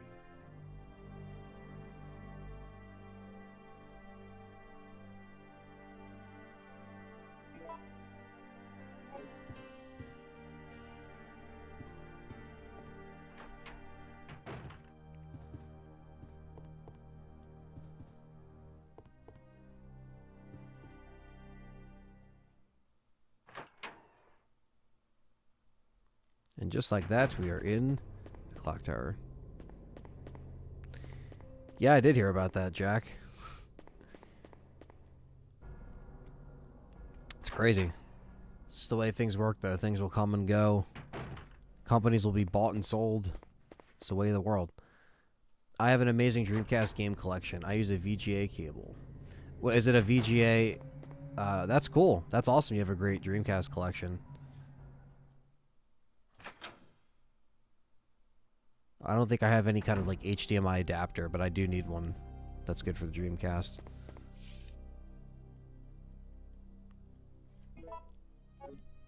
Use an adapter?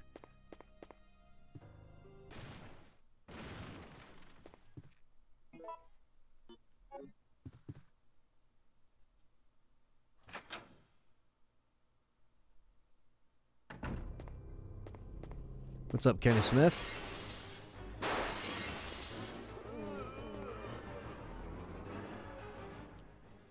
Carlos with the gift with the freeze rounds. Oh, yeah, right. Yeah. Operation Raccoon City does have a lot of bugs. Absolutely. Yeah, what am I thinking? Yeah, when I first played that game, man, there was bugs and glitches, like no audio in the final cutscene. Like, I beat the game the one time and I couldn't even hear what the characters were saying, just subtitles. No, like, emotion, because the audio just cut out. The characters would be turned, like, they would spawn and their backs would be turned facing the wall, pointing up in the wrong direction, ready for combat. I shit you not. So yeah, little shit like that was just very, like, wacky. Yeah, Operation Raccoon City definitely had some fun ones, now that you mention that. Yeah, use the VGA box to play. Okay, what's the name of it, Darcy? I'm curious. 'Cause I need something good. You know, I know there's, like, because, you know, my buddy Perry has the HDMI modded thing, and they go for a higher price, so I'd obviously just, like, stick with the anything I can get for now. You know, the boxes. I already have a Dreamcast. Jay says, damn, been missing all the streams. Man, been busy. It's all good, man. Thanks for coming in. Anyway, I really appreciate that, regardless. And they're always archived, man, so don't feel bad. Imagine never playing original RE3, but beat RE3 Remake, and it's like, what's the whole clock tower part? Yeah, I mean, that's what a lot of people probably are like, because maybe they just never got a chance to play the originals, or the originals aren't available on newer machines so readily, besides having to go through loops or get it on the PS3. So it's harder for people to experience it. So yeah, it's almost like it's not really the fault of, like, the generation of people that can't play it on original hardware, or don't know how to run it on an emulator, or don't have a PC to run emulation. So, yeah, they got it. I really wish they did some kind of collection for the 25th anniversary. I thought that would have been a great time to do so. And I've been saying that since the beginning. And I can even say that now as a Capcom creator that I would like to still to see them do that.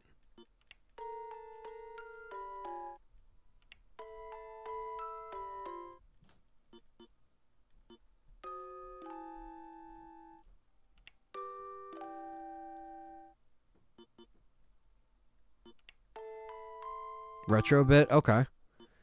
I like the retro bit controllers, so.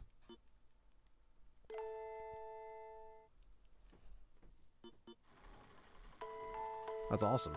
Thank you so much, Darcy, for that info. It's good to know that you're a avid collector, an avid console collector.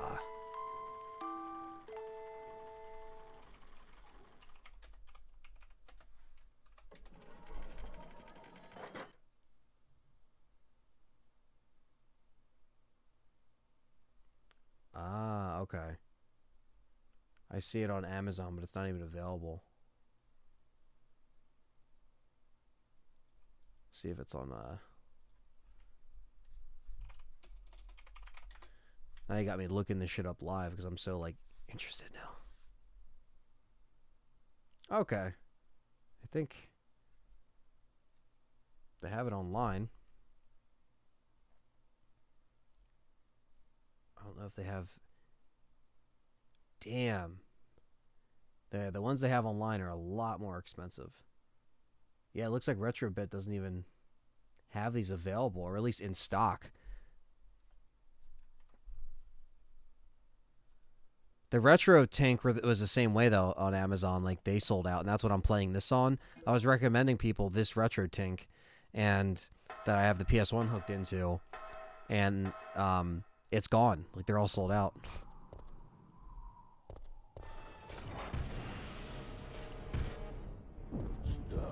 It's got a transparent shell. Okay.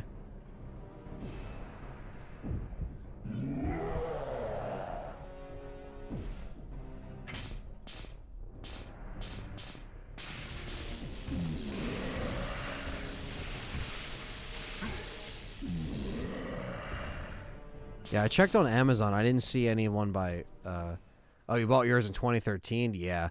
That can easily be out of stock now or, like, not made anymore so easily. You might have got lucky, Darcy. You might have got lucky because a lot of this stuff on here now is a lot more expensive, or it doesn't look like Amazon carries it. I just see, like, you know, the cables on here and shit like that, but... Damn. Yeah, these can go for some money.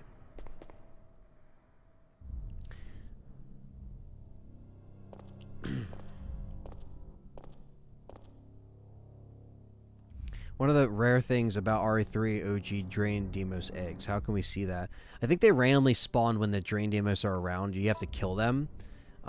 So anytime you kill them, there's a chance that you might kill, I guess, a pregnant one, and then that's how that happens. But it's rare, so I don't necessarily know how to trigger it with this RNG that's in this game, but fuck it. That's what happens when you're looking up eBay when you're playing.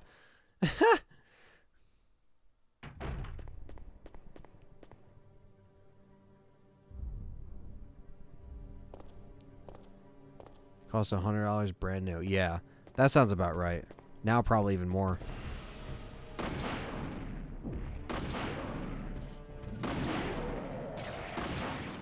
Stay down, Nemi. Would have helped if I grabbed the key. That would have helped.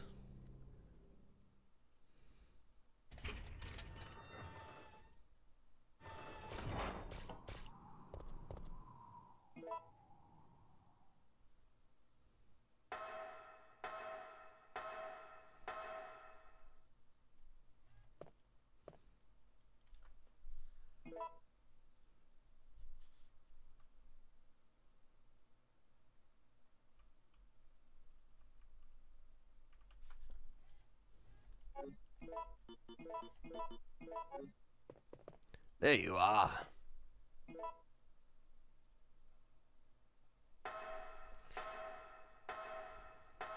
How did Nemesis made it to the room besides you were just on top of the tower? Yeah, I know. The way they make Nemesis teleport Patriot is fucking hilarious. I always wondered, like, how the hell did he get down there that quick?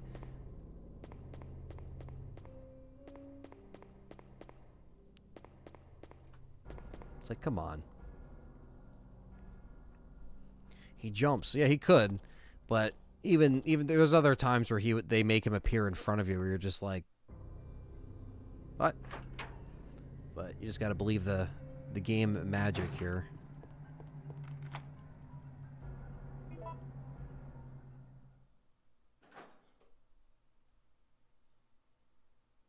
Ready?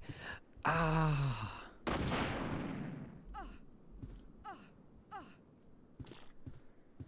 Spider babies.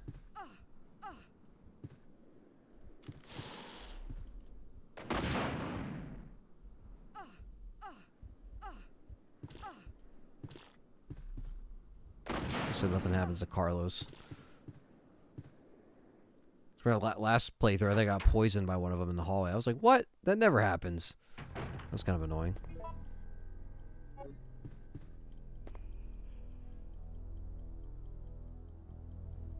Velociraptors can open and close doors in Dino Crisis. Yeah. Good old dinosaur AI of Dino Crisis. Gotta love it.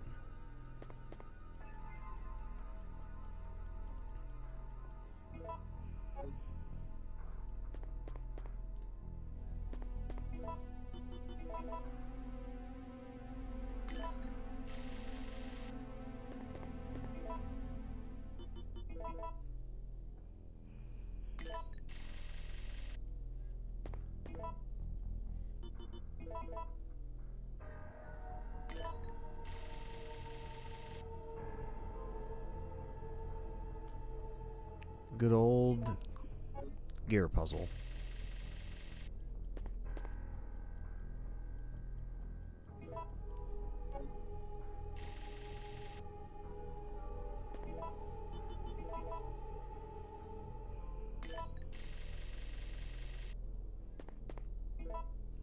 Damn, yeah, I own RE1 on Deadly or on Deadly Silence. I own one on DS as well. And that is very rare. That goes for over $100 complete. It does have the rebirth mode though, which is completely different. But yes, you can play original, and it's basically the same. And you get this uncensored severed heads. So that's cool. But the rebirth mode on the DS is completely different, and it has first-person gunfights and all that other stuff. It's really, or knife fights. It's really, really cool. It has different mixed music too. Aja says, dude, this whole second half of the game feels like the game itself is a memorable section of RE for sure. Oh, yeah, man. Definitely get a rush of nostalgia every single time I play this part, and the whole game. Murderer says, I'm glad I was able to replace the laser for my PlayStation 32-bit gray console so I could play all these games again.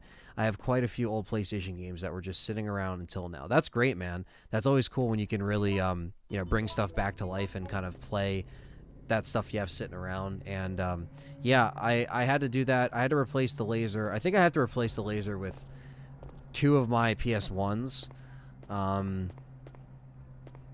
One of them being the older one, and then one of them being like a 98 model, I think, or a 97 model, which was mine that I've always played on. And that one, there's nothing wrong with it, but it just skips a lot on games that don't have scratches. So I know it's something with the laser, so I gotta like figure that out and fix that. But right now I'm playing on the Slim because this laser is nice. It's smooth. It doesn't skip any cutscenes, so it's pretty good. Yeah, if you have the box and everything, you're looking at over $100 complete. So keep that deadly silence. I got it for my birthday in 2006, so it was probably only $50 back then.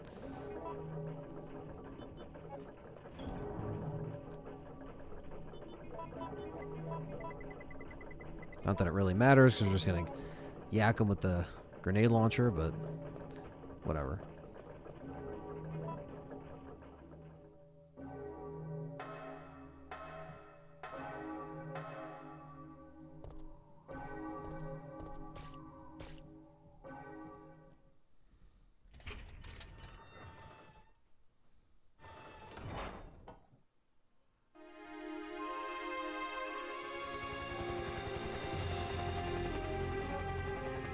We're saved. Down here!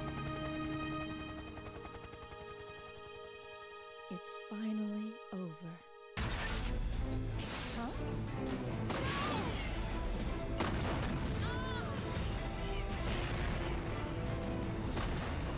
No!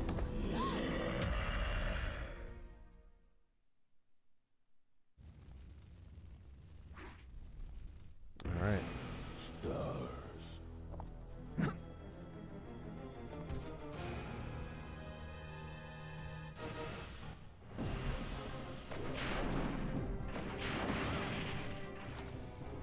Motherfucker. Two could play that game.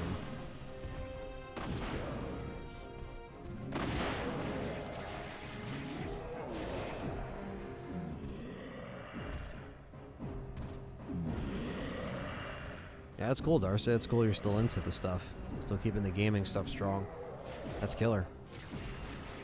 Murderer says it's funny, but I guess lasers aren't infinite. They have to be replaced from time to time. But it's 30-year-old systems, so it's to be expected. Yeah, exactly. Like as stuff gets older, that kind of stuff does happen. You know, you have to do some maintenance on some of those old machines that have just been, you know, spinning the discs for so long. Jill! Jill! Hang in there! I'm sorry, Jill. Please, wake up!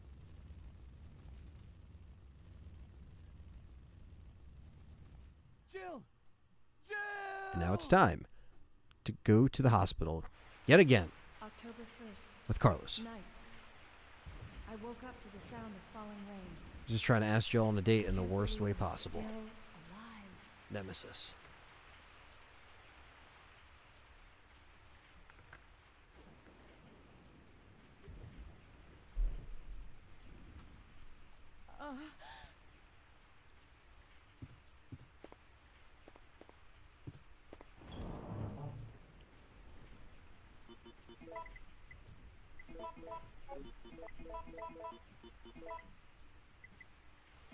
Jill! Oh, helicopters have a warning system? A warning system? Nemesis is Jill's ex-boyfriend. Oh, what do you mean? She dated Billy? No, I'm kidding. That would be alluding to the fact that he's Billy, and he's not. The internet would be happy about that.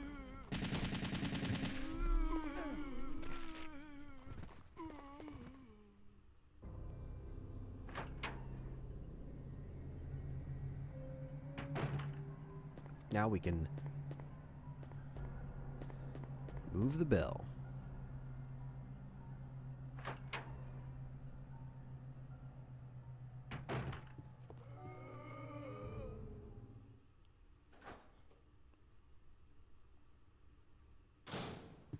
Ah, they spawn the spiders back anyway. Of course they do. Of course they do. Which is the better sounding food, a Jilly dog or Jilly beans? I would say Jilly dog.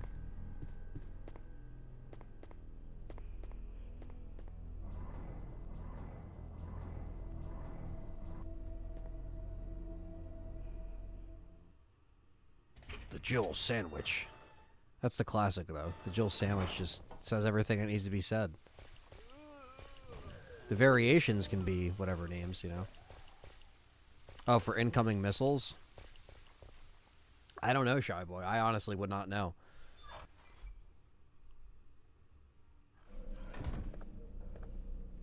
And Hunter time.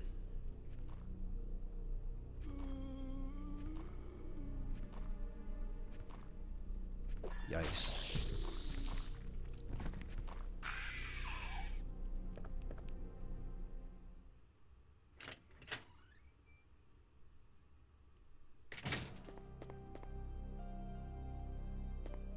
Used to watch my brother play this game and Dino Crisis. God, I miss those days. Yeah, you know, I think back to a lot of those times, and obviously they're, you know, missed the simpler days, and I think that's kind of why I like forming stuff around, you know, nostalgia or the past. You know, I think that's kind of cool to kind of keep it alive in that way. where there's like, it's a generation of people streaming all sorts of things, and new games are kind of what's popular. So in a way, it's like I'm almost like, it's like I'm only growing because people would be into Resident Evil and they would follow my channel. But like me playing RE3, unless someone deliberately wants to look up Resident Evil stuff and they find me, this isn't going to be trending. You know what I mean? So it's like, it's almost like I'm working backwards. It's like, until I start playing, obviously when there's a new Resident Evil game I play, or there's new DLC, or there's brand new stuff, I cover it and I play it. Like I'm going to be playing RE4 VR and stuff like that. But I play a lot of the old stuff a lot on the channel, and I don't know if that obviously helps my algorithm or not. It doesn't really matter because it's just what I want to do. And a lot of the good RE stuff is in the past too. So, but covering it and making different videos and keeping it refreshing, there's always stuff that people don't know about. There's always so many interesting things behind the scenes with a lot of this stuff. So, yeah, still a lot of untapped stuff. But I always like going back and keeping it going. So,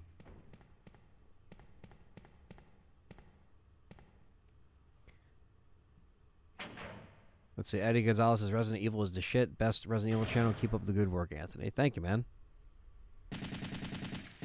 Really appreciate the support, man. Here's Tyrell. I had no idea. His little minute cameo here in this game. Still alive. What are you doing? Have you lost your mind? Sometimes it's easy to forget one's loyalties. Just like that traitor. You mean the guy who shot you? Yeah, you know him. The one with the gray hair and the ugly mug. I can't believe he had the guts to shoot me. That Damn traitor. right. You mean Nikolai?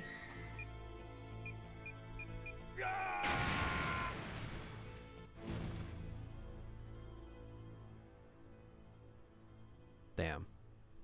And he died anyway. Was playing the original director's cut. I was playing the original director's cut, says Murderer, and I had to go to the room with the shotgun and trigger the sequence where Jill saved a bear, and he says, "You're almost a Jill sandwich." I laughed. That is, yeah, that's probably one of the most iconic lines, and Capcom knows it too, and has pretty much made it a meme within their community and games, I remember playing Dead Rising 1, and I saw Jill's sandwiches, and I was just like, haha, that's a good one.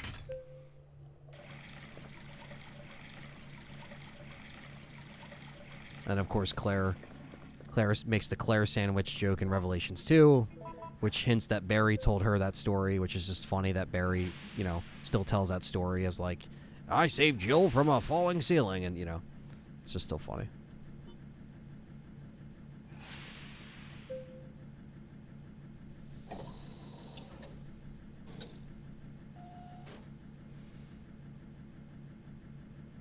All right, part 1 of this part, and then we got to get the second part.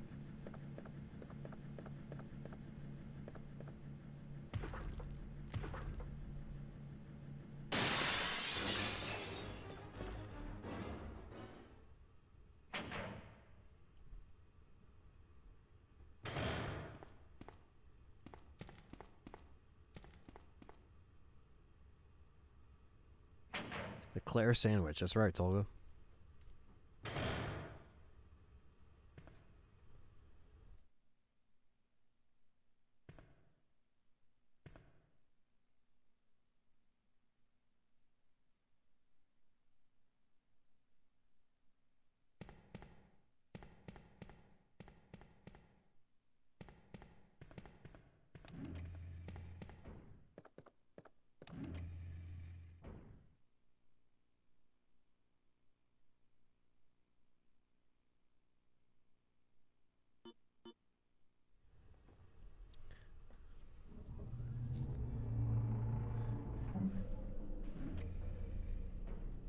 You must play that game. I command you to play the game. No, I'm just kidding. Wait, which game? Director's Cut? We streamed Director's Cut on here for sure. Multiple times. Actually, the couple editions of Director's Cut. If that's what you're talking about, I don't know. I don't know if you were talking to me or someone else in the chat. Where are you, hunters? Come on.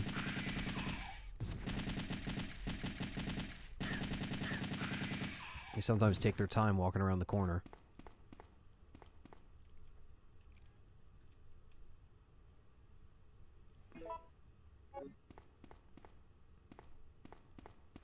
Oh, director's cut? Yeah. Yeah, I'll probably check out... If I do director's cut, it's going to be the arranged mode. Because that's like the one difference, you know? That would be... Because that's harder. It's a lot harder and it's a challenge, so...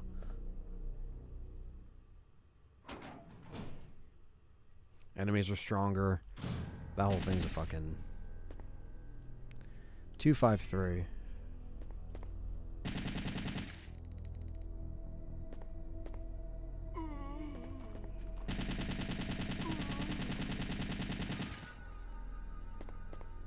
Oh yeah, I mean, I would say get director's cut if you don't have it, Darcy, on the PS1, and get the original too. But get the director's cut with the RE2 demo. That's like the more obscure one, I guess, to find because it's a little higher price than the greatest hits one, but.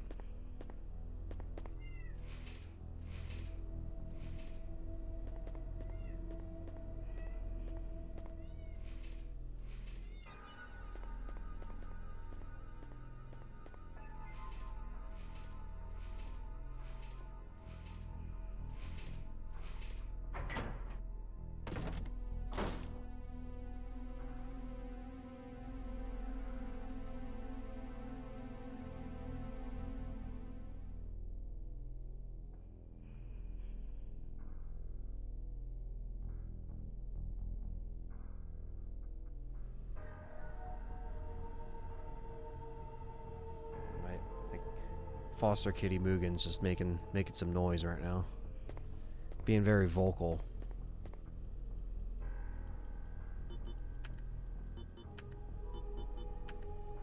Like, I want to lay by your foot. I'm like, okay.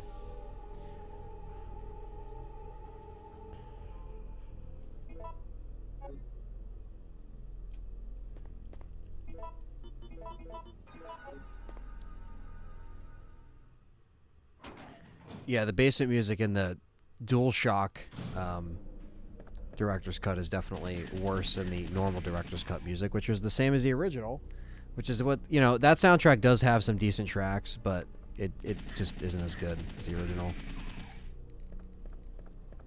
Mugen.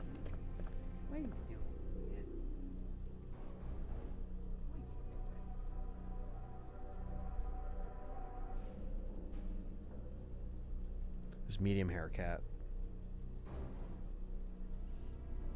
What are you doing, Mugen? Huh? Anything to keep this cat from yelling up a storm down here. There you go. He always likes laying around where I'm streaming. He's just like, alright, I'll lay here. Done.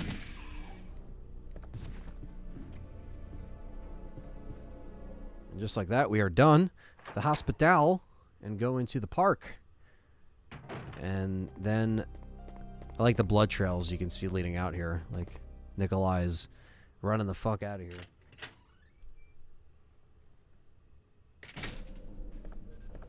Shonen's allergic to cats. Oh man. Yeah, I know some people that are allergic to cats.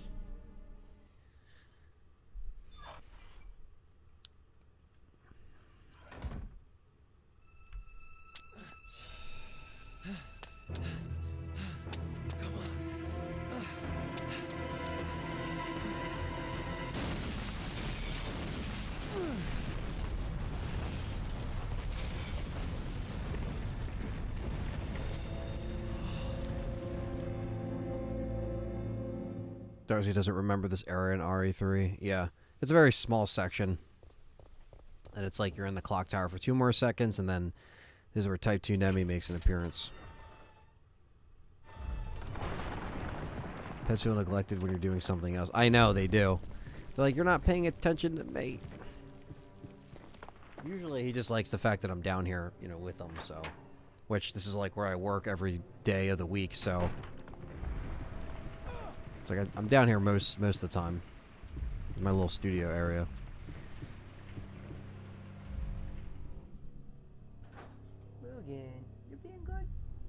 He's being good.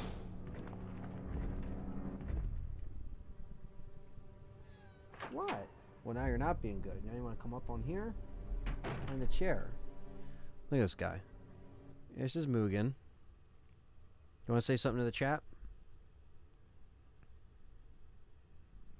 Oh. Are you cuddling up here? He's already purring. He's a loud purr. Nope. That's it. Jump down. He's like, meow. Alright. Am I a dog person? I do like dogs. I just never was able to have one when I was a kid. I just never had one.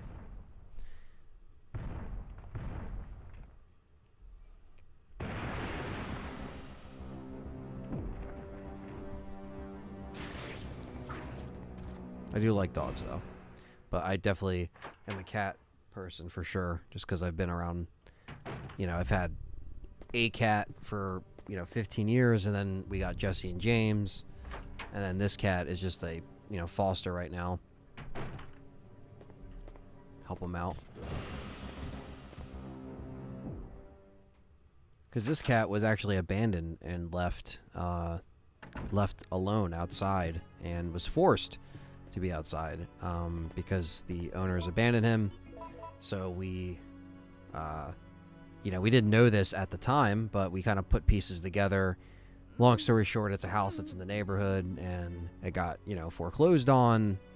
They left the cat. Hey, And so when we scanned the chip Yes. and the cat, Barely. it What's came going up on? as the old owners. no way. That monster And they were just like, oh, just put the cat back outside. Why are you calling us? Kind of more like annoyed. So no one claimed him in 7 days, so then he was legally ours. So now we're just trying to, find the best home for him. So I need a lockpick. That's what I need.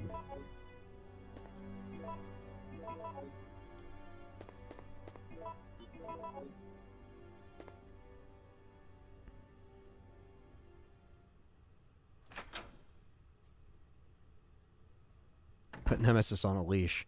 Yeah, at this point, just to have him to stop, but of a trolley and a fire ain't gonna stop him. I think that would.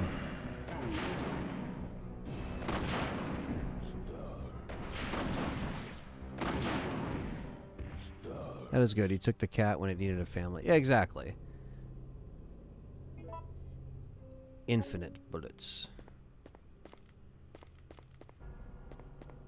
Exactly, yeah. Just to try to help it, you know what I mean? And, we are going to look for, like, a final home for it, just because we already have 2 cats here. And, I think this cat kind of likes to be on his own. We tried, to put him in with the other cats. But he has a home right now. And he's getting fed. And he's getting pet right now as we speak. And it's better than him being outside in the cold or the rain, which he was. So we'll make sure that he doesn't go back outside and, give him a good home and not, make sure he's not, neglected like that, because that's sad, that people do that. So, justice for the kitties, always. Boom. Infinite freeze.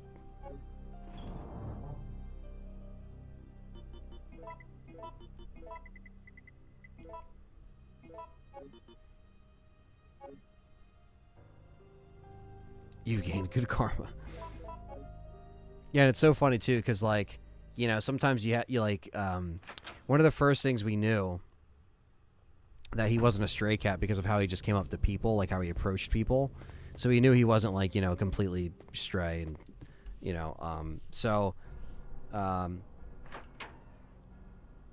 we didn't need we didn't need to trap him or anything, and because, we didn't know how we were going to get him into 50,000 pitas, yeah. We didn't know how we were going to get him in the house, because he was just outside, and he was, he was in a fight. You could tell he was in a fight. He, his face was scratched up. He had scars on him. Whatever fought him outside had to have been either bigger than him, like a dog, or a cat. So that was another reason why, and especially, you know, my girlfriend Callie being a vet tech, she, you know, obviously notices and picks out these things a lot faster. And so, you know, we kind of went on a mission to try to see what we can do. And then basically we opened up our side door to the garage, and this cat just walked right in like he owned the place. He was just like, all right. And then he just, that was it. We saw him outside one night. We walked around back, and I saw him. We started to pet him, opened up the door, and he walked right in. And, you know, I think he still wants to go outside. I think that's why sometimes he meows too, because, like, he wants to leave this room and then go back outside, but we're not obviously doing that. But yeah, that's the Mugen story. So, and I named him Mugen from Samurai Champloo. That's just obviously a temporary name. If someone does adopt him that we know, they'll obviously can keep it or they can change it. It's just a temporary name. So I gotta save the cats, man. But the thing is, here in South Jersey, there's so many, you know, like having, like, the stray cats are always around. But, you know, this is the one that, like, was coming to the door to, like, you know, be fed, or, you know, he was getting fed by, I guess, random people.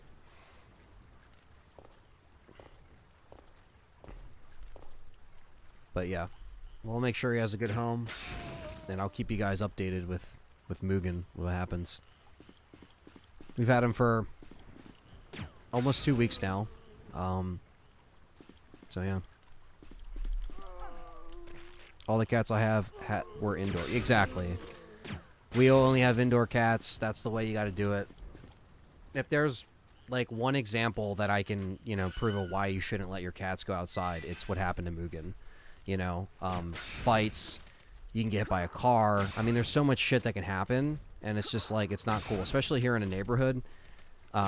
You know, it's a quiet neighborhood. It's not busy, but Stray Cats, the band, yeah, I know, right? Good band.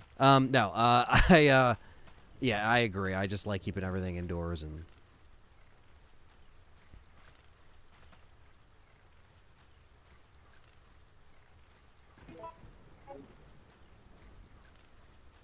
yeah, Jake. And I had a whole night where I was very upset, you know, emotionally. I was very kind of, like, distraught, I guess, because I was just like, how can someone, you know, do this to him? And, you know, you kind of go down that thought process, but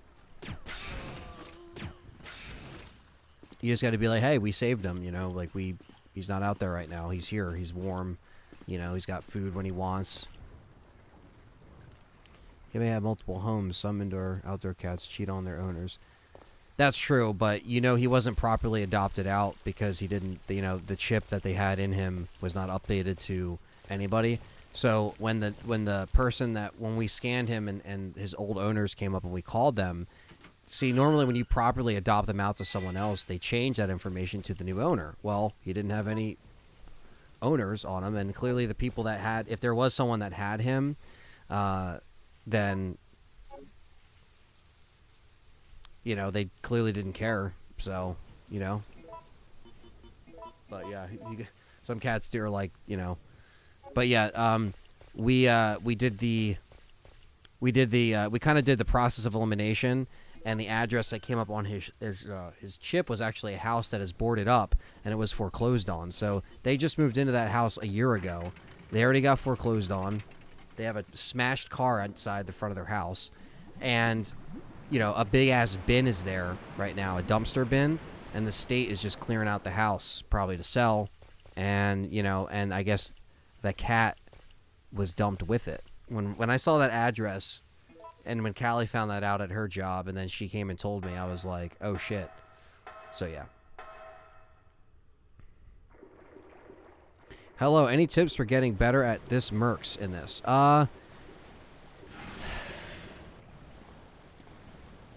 Keep trying. Just keep trying. Learn about the touch points that you can find.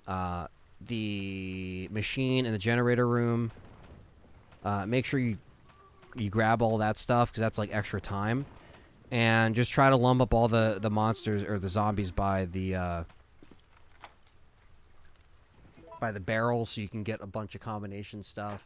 You can gimp the time too on the crate with the dodge button. That's another one. So.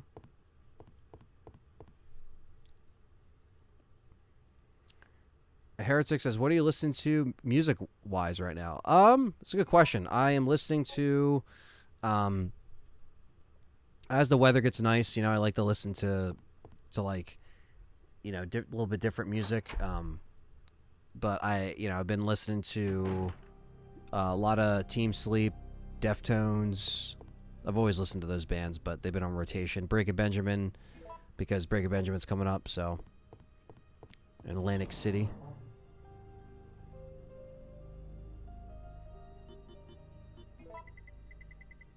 What's up, Darnizzler? What's up, brother? Fellow supporter? I've been good. Hope you've been well. Thanks for coming in. I had to give my cats away a couple years ago, and now the owner was kind of an idiot. I told her the cats were both fixed, and what does she do? She takes the cats to the vet to get fixed. Oh my god. So never listen to anything I told her, and I gave her my cats. Yeah, that's what I'm saying. It's like, you know, some people just, they don't listen, or they don't, it's like, come on. Especially when they have like a history already, like they have medical histories, you know.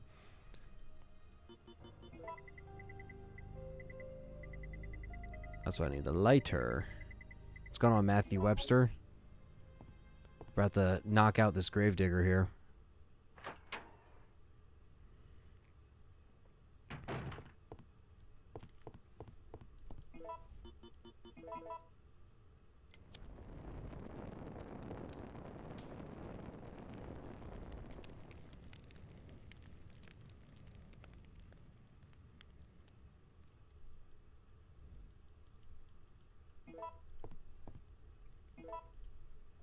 There we go. Weird secret back room that's hidden. And I have no idea how this was barricaded, but we'll take it.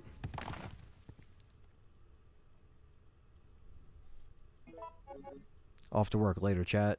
Later word. Thanks again, brother, for supporting as always. Appreciate it. Abraham says, "Hey, Anthony, it'd be cool to see you review the Dead Space movies before the remake comes out." The movies? Like the animated movies? Like Downfall? I mean, I've seen that. Gary Hudson, what's up? I'm doing well. Hope you're doing well.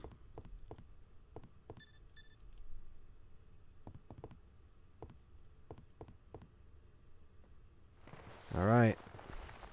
Worm time. I'm quite impressed you've managed to Up stay until alive. now.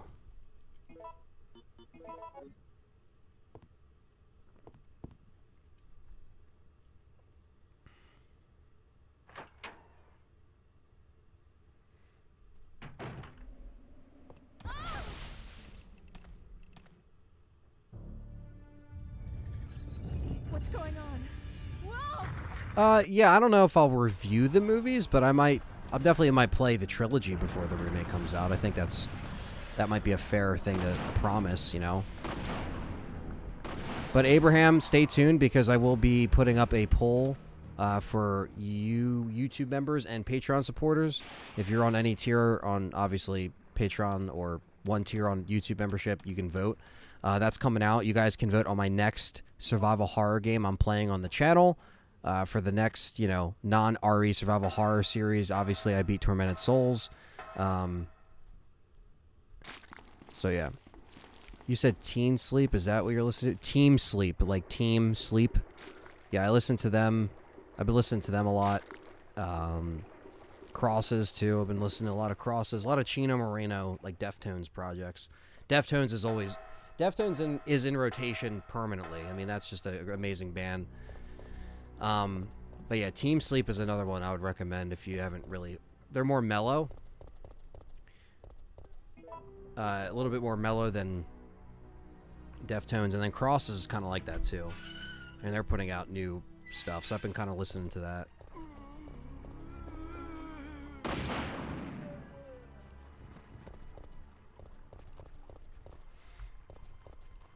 But yeah, I like to touch on... sorry for the yawn, guys. I like to touch on Dead Space a little bit more before the remake, but I mean, I have, you know, I mean, early next year we'll be here before you know it. I'll blink my eyes and we'll be in January 2023. So it might come out between, you know, January or March of 2023. But Dead Space usually has dropped the 2 and 3 in January, so I don't know what they're gonna do now.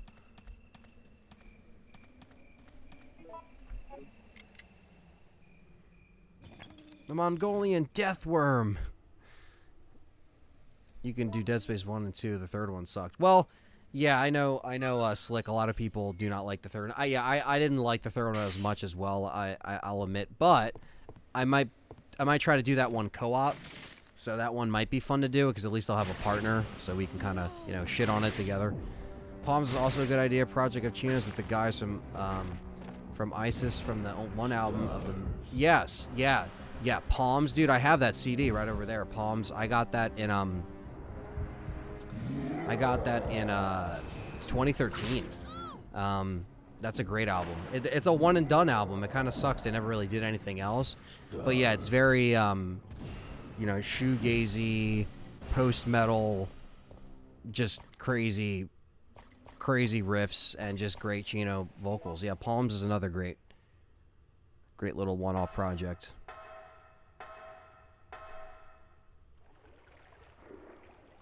That brings me back right to like 2013 every time I put that album on. Summer 2013 was when that came out, and that was kind of like a soundtrack. Palms, that was a soundtrack to a lot of interesting events and just crazy times during that era for me. So, because that's how I look at albums sometimes. It's like a snapshot in time. Yeah, I never checked them out, Darnizo live, but yeah, they're great. So good.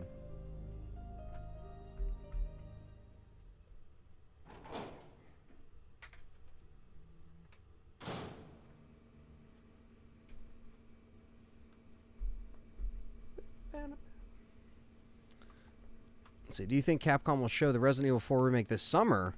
No. I think if anything, we'll see Village DLC. I don't think we're going to see anything RE4. That's wishful thinking. This soon? I think that's a little too soon.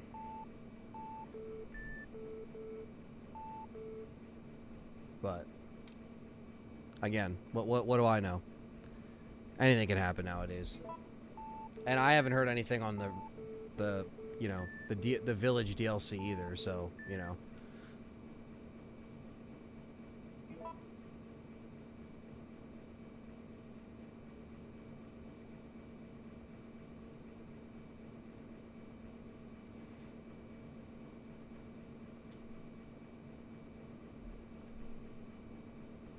Yeah, Palms is a great band, though. That's such a underrated. Not a lot of people know about that.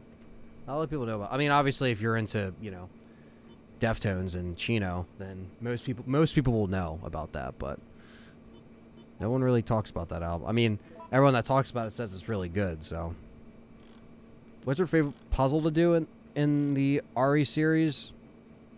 Favorite puzzle?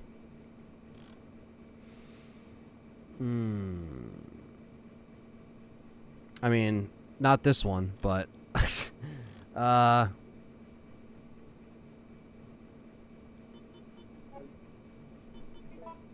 trying to think. Favorite puzzle.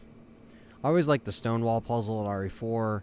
I like the I always like the statue puzzle in Remake, even though it's simple. I love the trying to think of just ones off the top of my head. Trying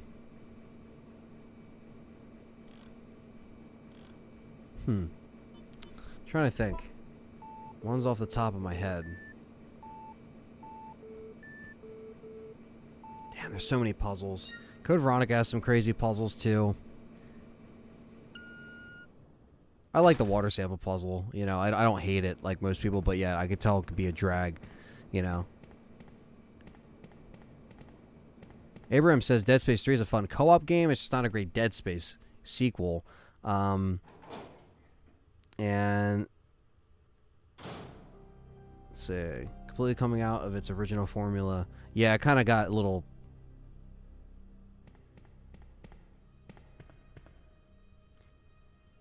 Yeah, this is the water sample's the toughest puzzle in this game for sure. The other puzzles in this, like the clock, obsidian, crystal, like that, can be a little hard and random sometimes. And the water sample has 4 different variations, so you never know which one you're gonna get. So it kind of plays into the RNG of this game, you know, not really being forgiving. I have Code Veronica on GameCube, and I got as far as the plane where you fight the thingy, and I couldn't beat it. I kept dying. Yeah, you can soft lock yourself with the tyrant on the plane. You have to make sure you have the BOW rounds and everything. You have to make sure you're ready, because if you save and don't have enough ammo, you pretty much have to restart. But Darcy, I mean, you have the GameCube Code Veronica. If you have that complete with the manual, that sells for over 130 to 150 bucks. I mean, it's pretty crazy. That one specifically on GameCube is very expensive. I don't know why, but I don't think they printed many of them. But Axel is the most hated puzzle in survival horror history. Yeah, a lot of people do hate it. But that's only... I know.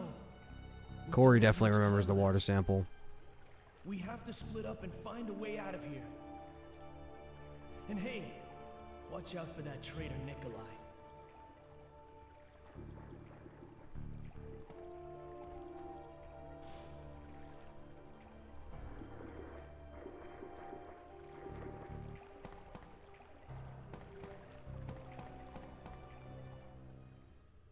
Watch out for that traitor. Always get turned around there, chat room. Always. Yeah, the GameCube Resident Evils are no joke, Darcy. No joke. Huge collector's items. Keep them... I mean, you're a big collector, so I know you keep your shit in good shape, but that is... Those GameCube ones are sought after.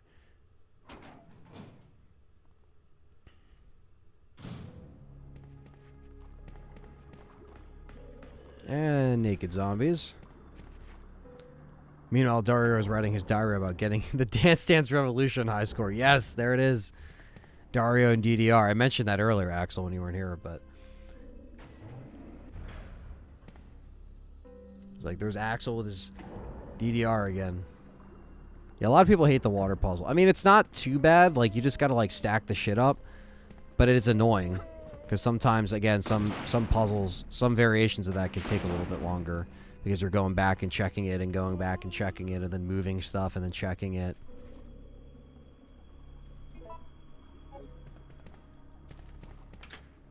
Alright, now we're going to do the steam room puzzle.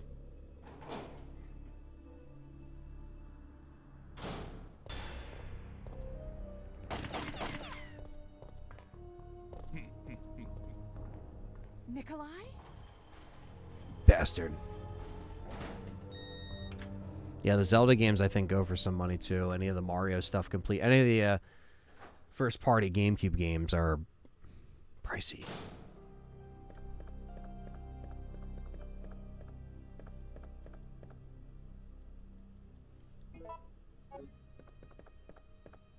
I got RE2 and 3 on GameCube when it was $35 each, a little before... Oh, okay. Damn, $35 a piece? That's not bad.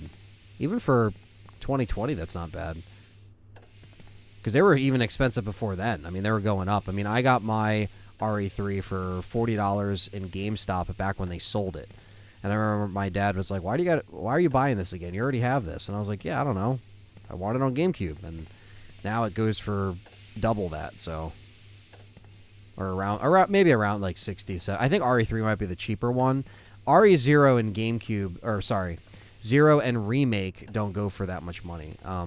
But it's 2, 3, Code Veronica that go for the most.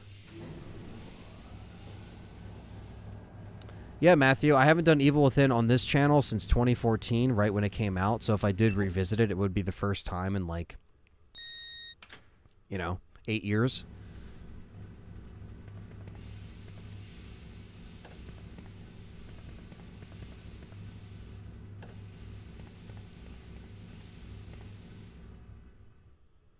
The ending was Dario leaving in the helicopter and everyone else was trying to look at him like, what the fuck? Yeah, it's like, how the fuck did this guy escape? After we did all this work and this guy just goes out scot-free? What the hell?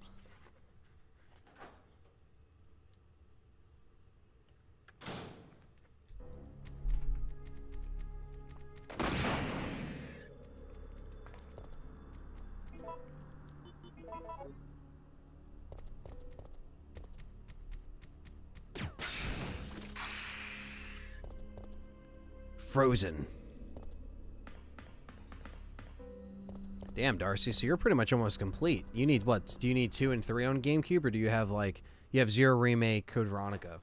That's still pretty good. I mean, you're almost there. The completionist in myself would be like, oh, shit, now I gotta get those 2 now. Now I gotta hunt down 2 and 3. But, I mean, might be able to find good deals, you know. Again, make offers, shop smart, check out some local retro game stores that are still kicking, that are still around, you know.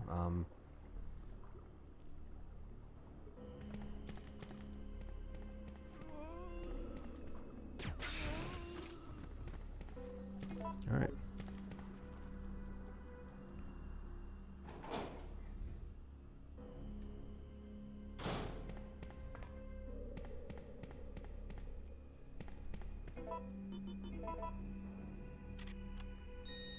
You got 4? Do you have 4 on GameCube, Darcy? Oh, you didn't mention that, so I'm assuming you have 4. That's not expensive. That's like that's common. That was probably the most printed of all of them because that was their, you know, biggest exclusive at the time. Type 2, you're going down, bitch.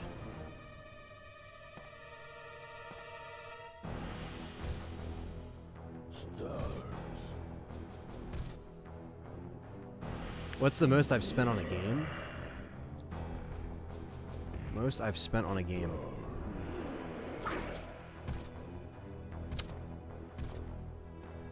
Most I've spent on a game. It would probably, honestly, I never spent a crazy amount on one of these games, like, yet. Like, even, like, with Resident Evil, I never spent, like, $300. Even with, like, the rare kiosk that I only spent over $100, and that was because of a bidding war, you know. Sometimes they get a little high, because everyone wants it. But I don't know. I think the most I've ever spent, to be fair, I don't know if this is like a cop-out answer, but really the collector's editions for Resident Evil. Because they're always like $250, right? Like, you know, $250 or $200, $230, like after like tax and shipping. So in recent years, I can say that the collector's editions for 2, 3, and 7, I've spent the most on them. Because with all 3 of them combined, that's like a little bit under $1,000. You know, so that's a lot when you add that up.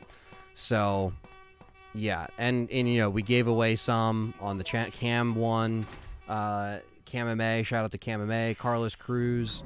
You know, they won some of those copies. So we do giveaways for that too, to kind of give back to the community. But, you know, I think a collector's editions, I would say a single game that is like not like, I don't know,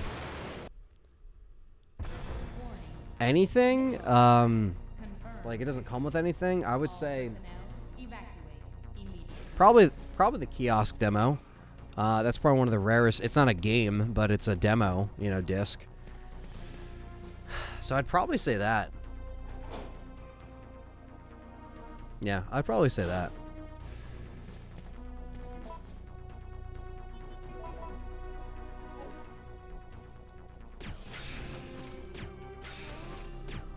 You still have the GameStop edition with the red case. That goes for some money.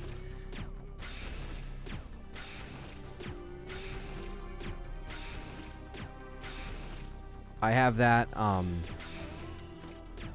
got that from a video game store in New York City, actually. So he had it. It has a little bit of a ding on the case. It's not in the best shape, to be honest. I spent, you know, maybe $60 on it. But, the kiosk disc was probably around like $110, maybe $115. I got it for, but it was worth probably a lot more. I just ended up getting a killer deal on it. The next thing I could really think of is a Best Buy demo kiosk disc, which I think it was like, that was around like $150 maybe. So yeah, that was probably another one. Not one of my brightest moments, but you know, I go through these like eras where or phases, I should say, where I like want to get more stuff for certain things within my collection. But I'm always collecting PS1 demos. So if anybody ever comes across crazy PS1 demos and you don't care about them, I'm your guy, because I will pay money for them. Even though they're probably not worth, you know, I mean, they are, sorry, some are worth a lot, but some people wouldn't think that. So I do collect PS1 demos. It's just an era that I like. We're gonna negotiate with this bastard though, because I want to see if we can get this damn Carlos fist jumping fist animation.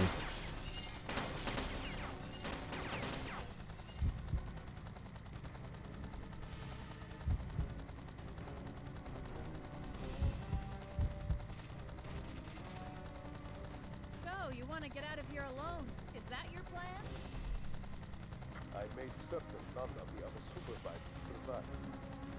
Since I'll be the only one who knows what really happened, I'll have more bargaining power when it comes to discussing my bonus. Then why kill me? I'm not on their payroll. They want you eliminated for reasons of their own. The amount is modest, but there is a reward to be claimed upon the confirmation of your death.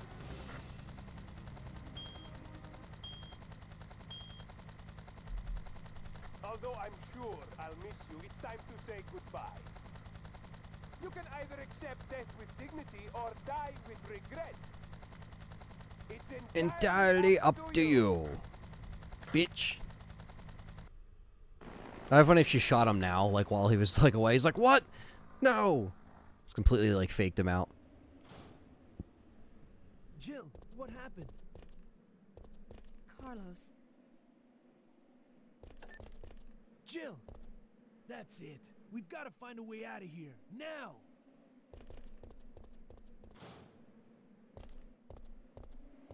Warning. Missile attack confirmed. Warning. Missile attack confirmed. Emergency level D. All personnel evacuate immediately.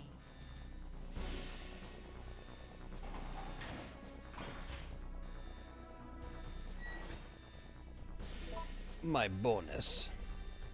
Need a Hunk versus Nikolai? That'd be killer. I think Hunk might win that one.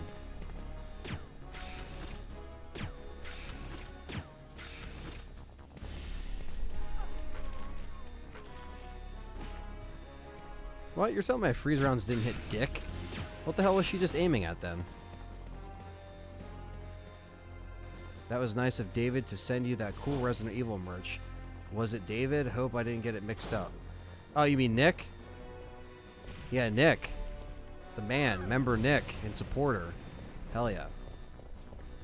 Yeah, so it was very nice. That was a really fun, you know, fun to shoot that video. Really cool collection update. Yeah, Code Veronica is a fun game to play. It's just very hard, and I will be doing 100% of Code Veronica once that time comes. Whenever I feel like kind of doing that. Could be soon. Who knows? I'm gonna probably do one more stream of this with some mercs attached to it. I would do mercs today, but I gotta edit. I gotta stop and edit a VOD that I'm putting out for you guys tomorrow. So that's what I gotta do right after the stream. It's something really cool, something a little different. So yeah, I got to do that right after I complete this.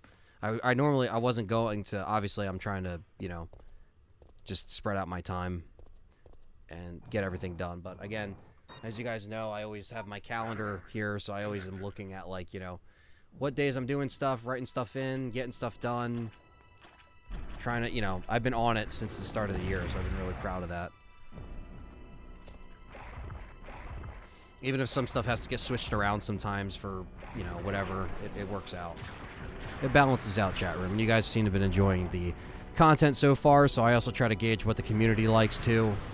I don't want to do stuff that's, like, you know, not that interesting as far as, like, a series is concerned, so I always like to keep it innovative.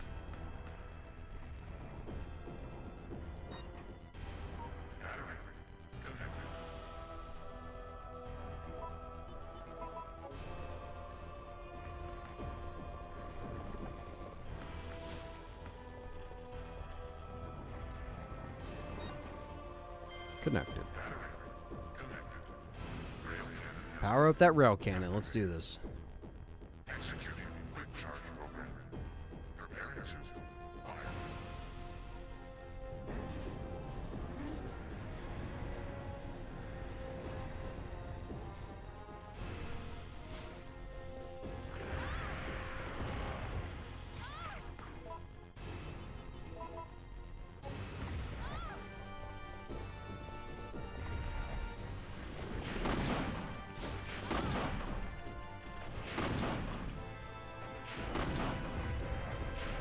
Eat it.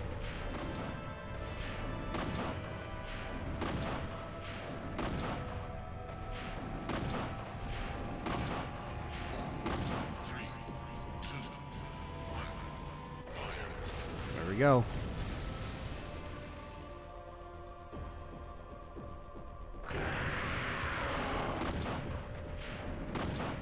What's up, Kamame?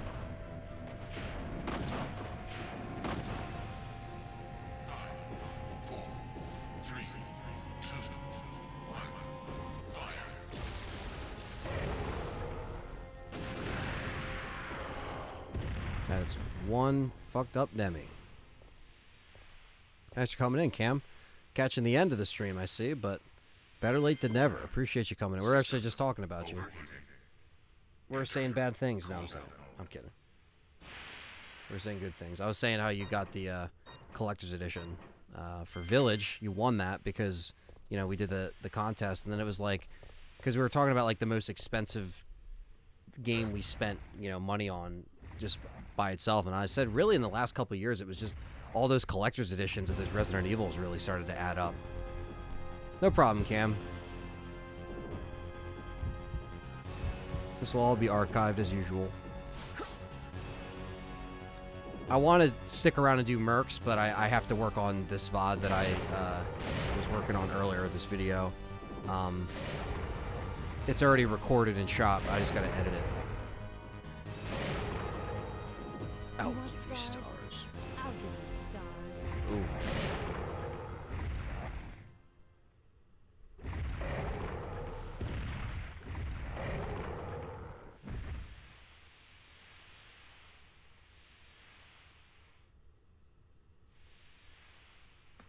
All right. And this is playthrough number 7, though, in the books.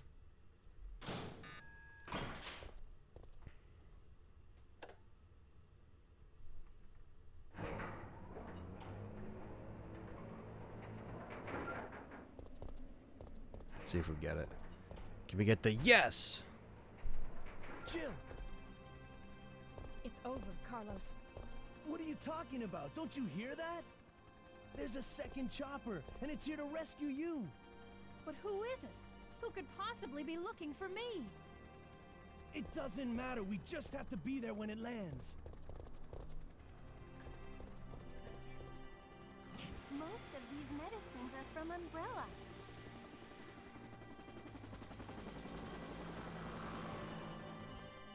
Thank you so much, KMMA, for the $9.99 super chat. Thank you so much. Appreciate you, man. What's your favorite game of the OG trilogy? JC, this one. I just like how it wraps up the trilogy. I love this cutscene. Everything wraps up in a very crazy way. Ready to finish this? It's coming! Yeah. It's the end. Thank you so much, Cam, for that. Appreciate that super chat towards the end, buddy. It's the end. Yeah.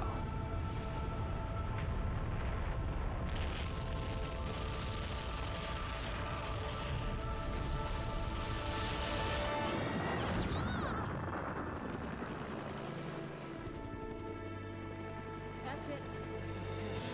Umbrella's going down. It was better. I mean, he was more chill, but obviously, like I said, I brought him up, so like just to kind of. Oh, yeah, but when you left.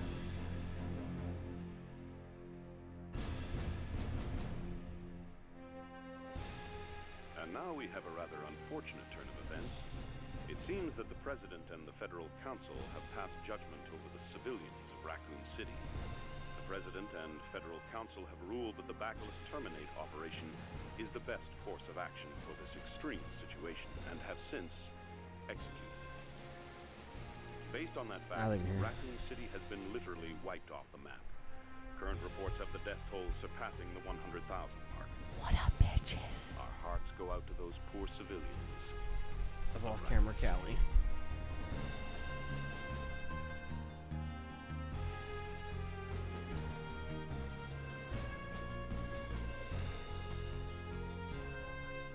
It's Mugen.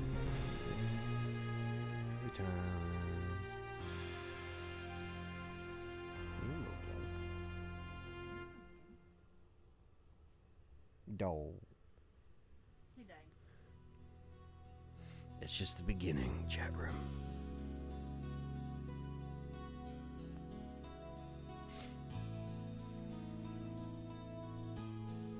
What up, Darnizzler?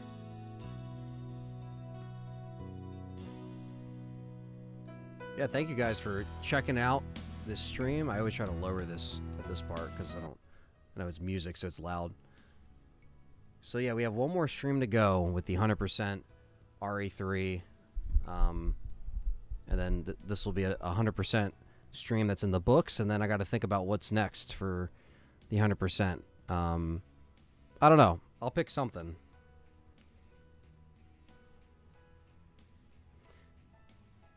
Zeller says, I still want to get a copy of Galarians for PS1. Game from my childhood. I remember looking dark as fuck. Yeah, is that expensive? Is that another expensive one out there? Probably, right? Along with the other expensive PS1 games that are out there, you know.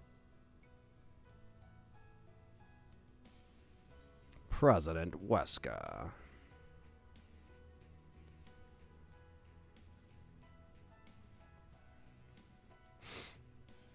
What if it was Kendo and the chopper and all you hear is, "Who are you? What are you doing here?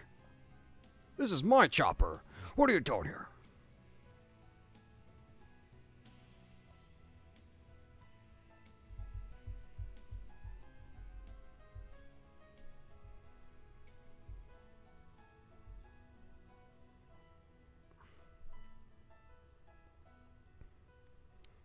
Boom. Presented by Capcom. Who are you? What are you doing here?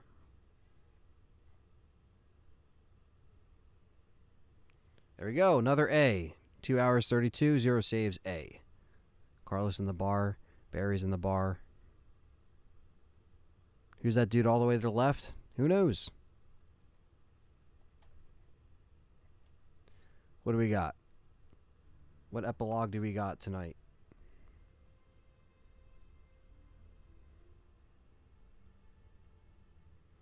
Ada. A woman looks at herself in the mirror. She used to be called Ada Wong, but this morning she will say goodbye to the name. I'm not Ada Wong anymore. She feels her ab and thinks, this is Ada's scar, not mine.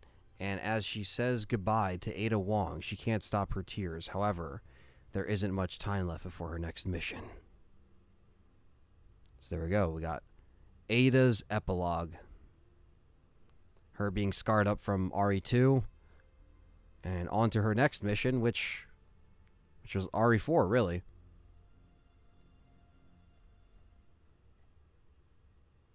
That's another one for the books, chat room.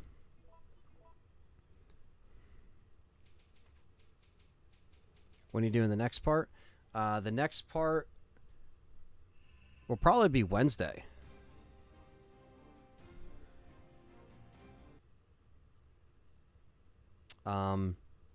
Yeah, it'll probably be Wednesday.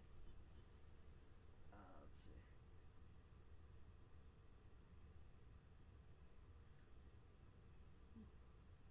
see. Yeah, it might be Wednesday, chat room. Ugh. Because I have to... The one thing I have to do that's left is to get 100%, because we're pretty much right there. I have to get the last epilogue, so I have to beat it one more time, and then I have to get the infinite ammo bullet case from the mercenary shop. So I got to. Next part will pretty much be me playing the shit out of Mercenaries from the start to get some good points, and then beating it one last time, and then we will have everything, chat room. So we're almost there. We're like right there. Just have a little bit more work to do. Darnizzler's off on Wednesdays. Nice. All right, cool. Yeah. So yeah, that stream will probably be, like I said, Wednesday. I'll make the schedule and stuff like that so you guys know, and then I'll be putting out a VOD tomorrow. So again, check me out on all the social medias listed down below. I have Patreon, YouTube members, as well. If you want to sign up there and support me, NordVPN link, you can check that out. If you check that and click it, it saves you some money today on your membership. And, of course, check out LTRE.store, which has all the merch, including the brand new Nemesis shirt that I have pinned to the chat.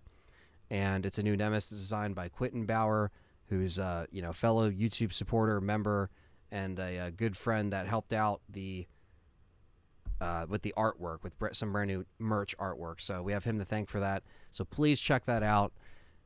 And you know where to find me and follow me. So until next time, guys, I'll catch you guys later. Thank you all for all the donations. Quentin, Jack, Jin, Lucius, and Cam, thank you for all the donations. And thank you, Darcy. Thank you, Axel, Darnizler, Camame, Shy Boy, Matt, JC, Murderer, just everyone that was in here. Cody, Matthew, Webster, Tulga, Abraham, all of our YouTube members. Can't forget them. Word, Jake, Shonen. So thank you guys. The list goes on. X Cathedra, Ada Skywalker. Hell yeah, guys. And Ada. So yeah, take care, guys. We will catch you guys in the next one. Ada Skywalker. Peace out.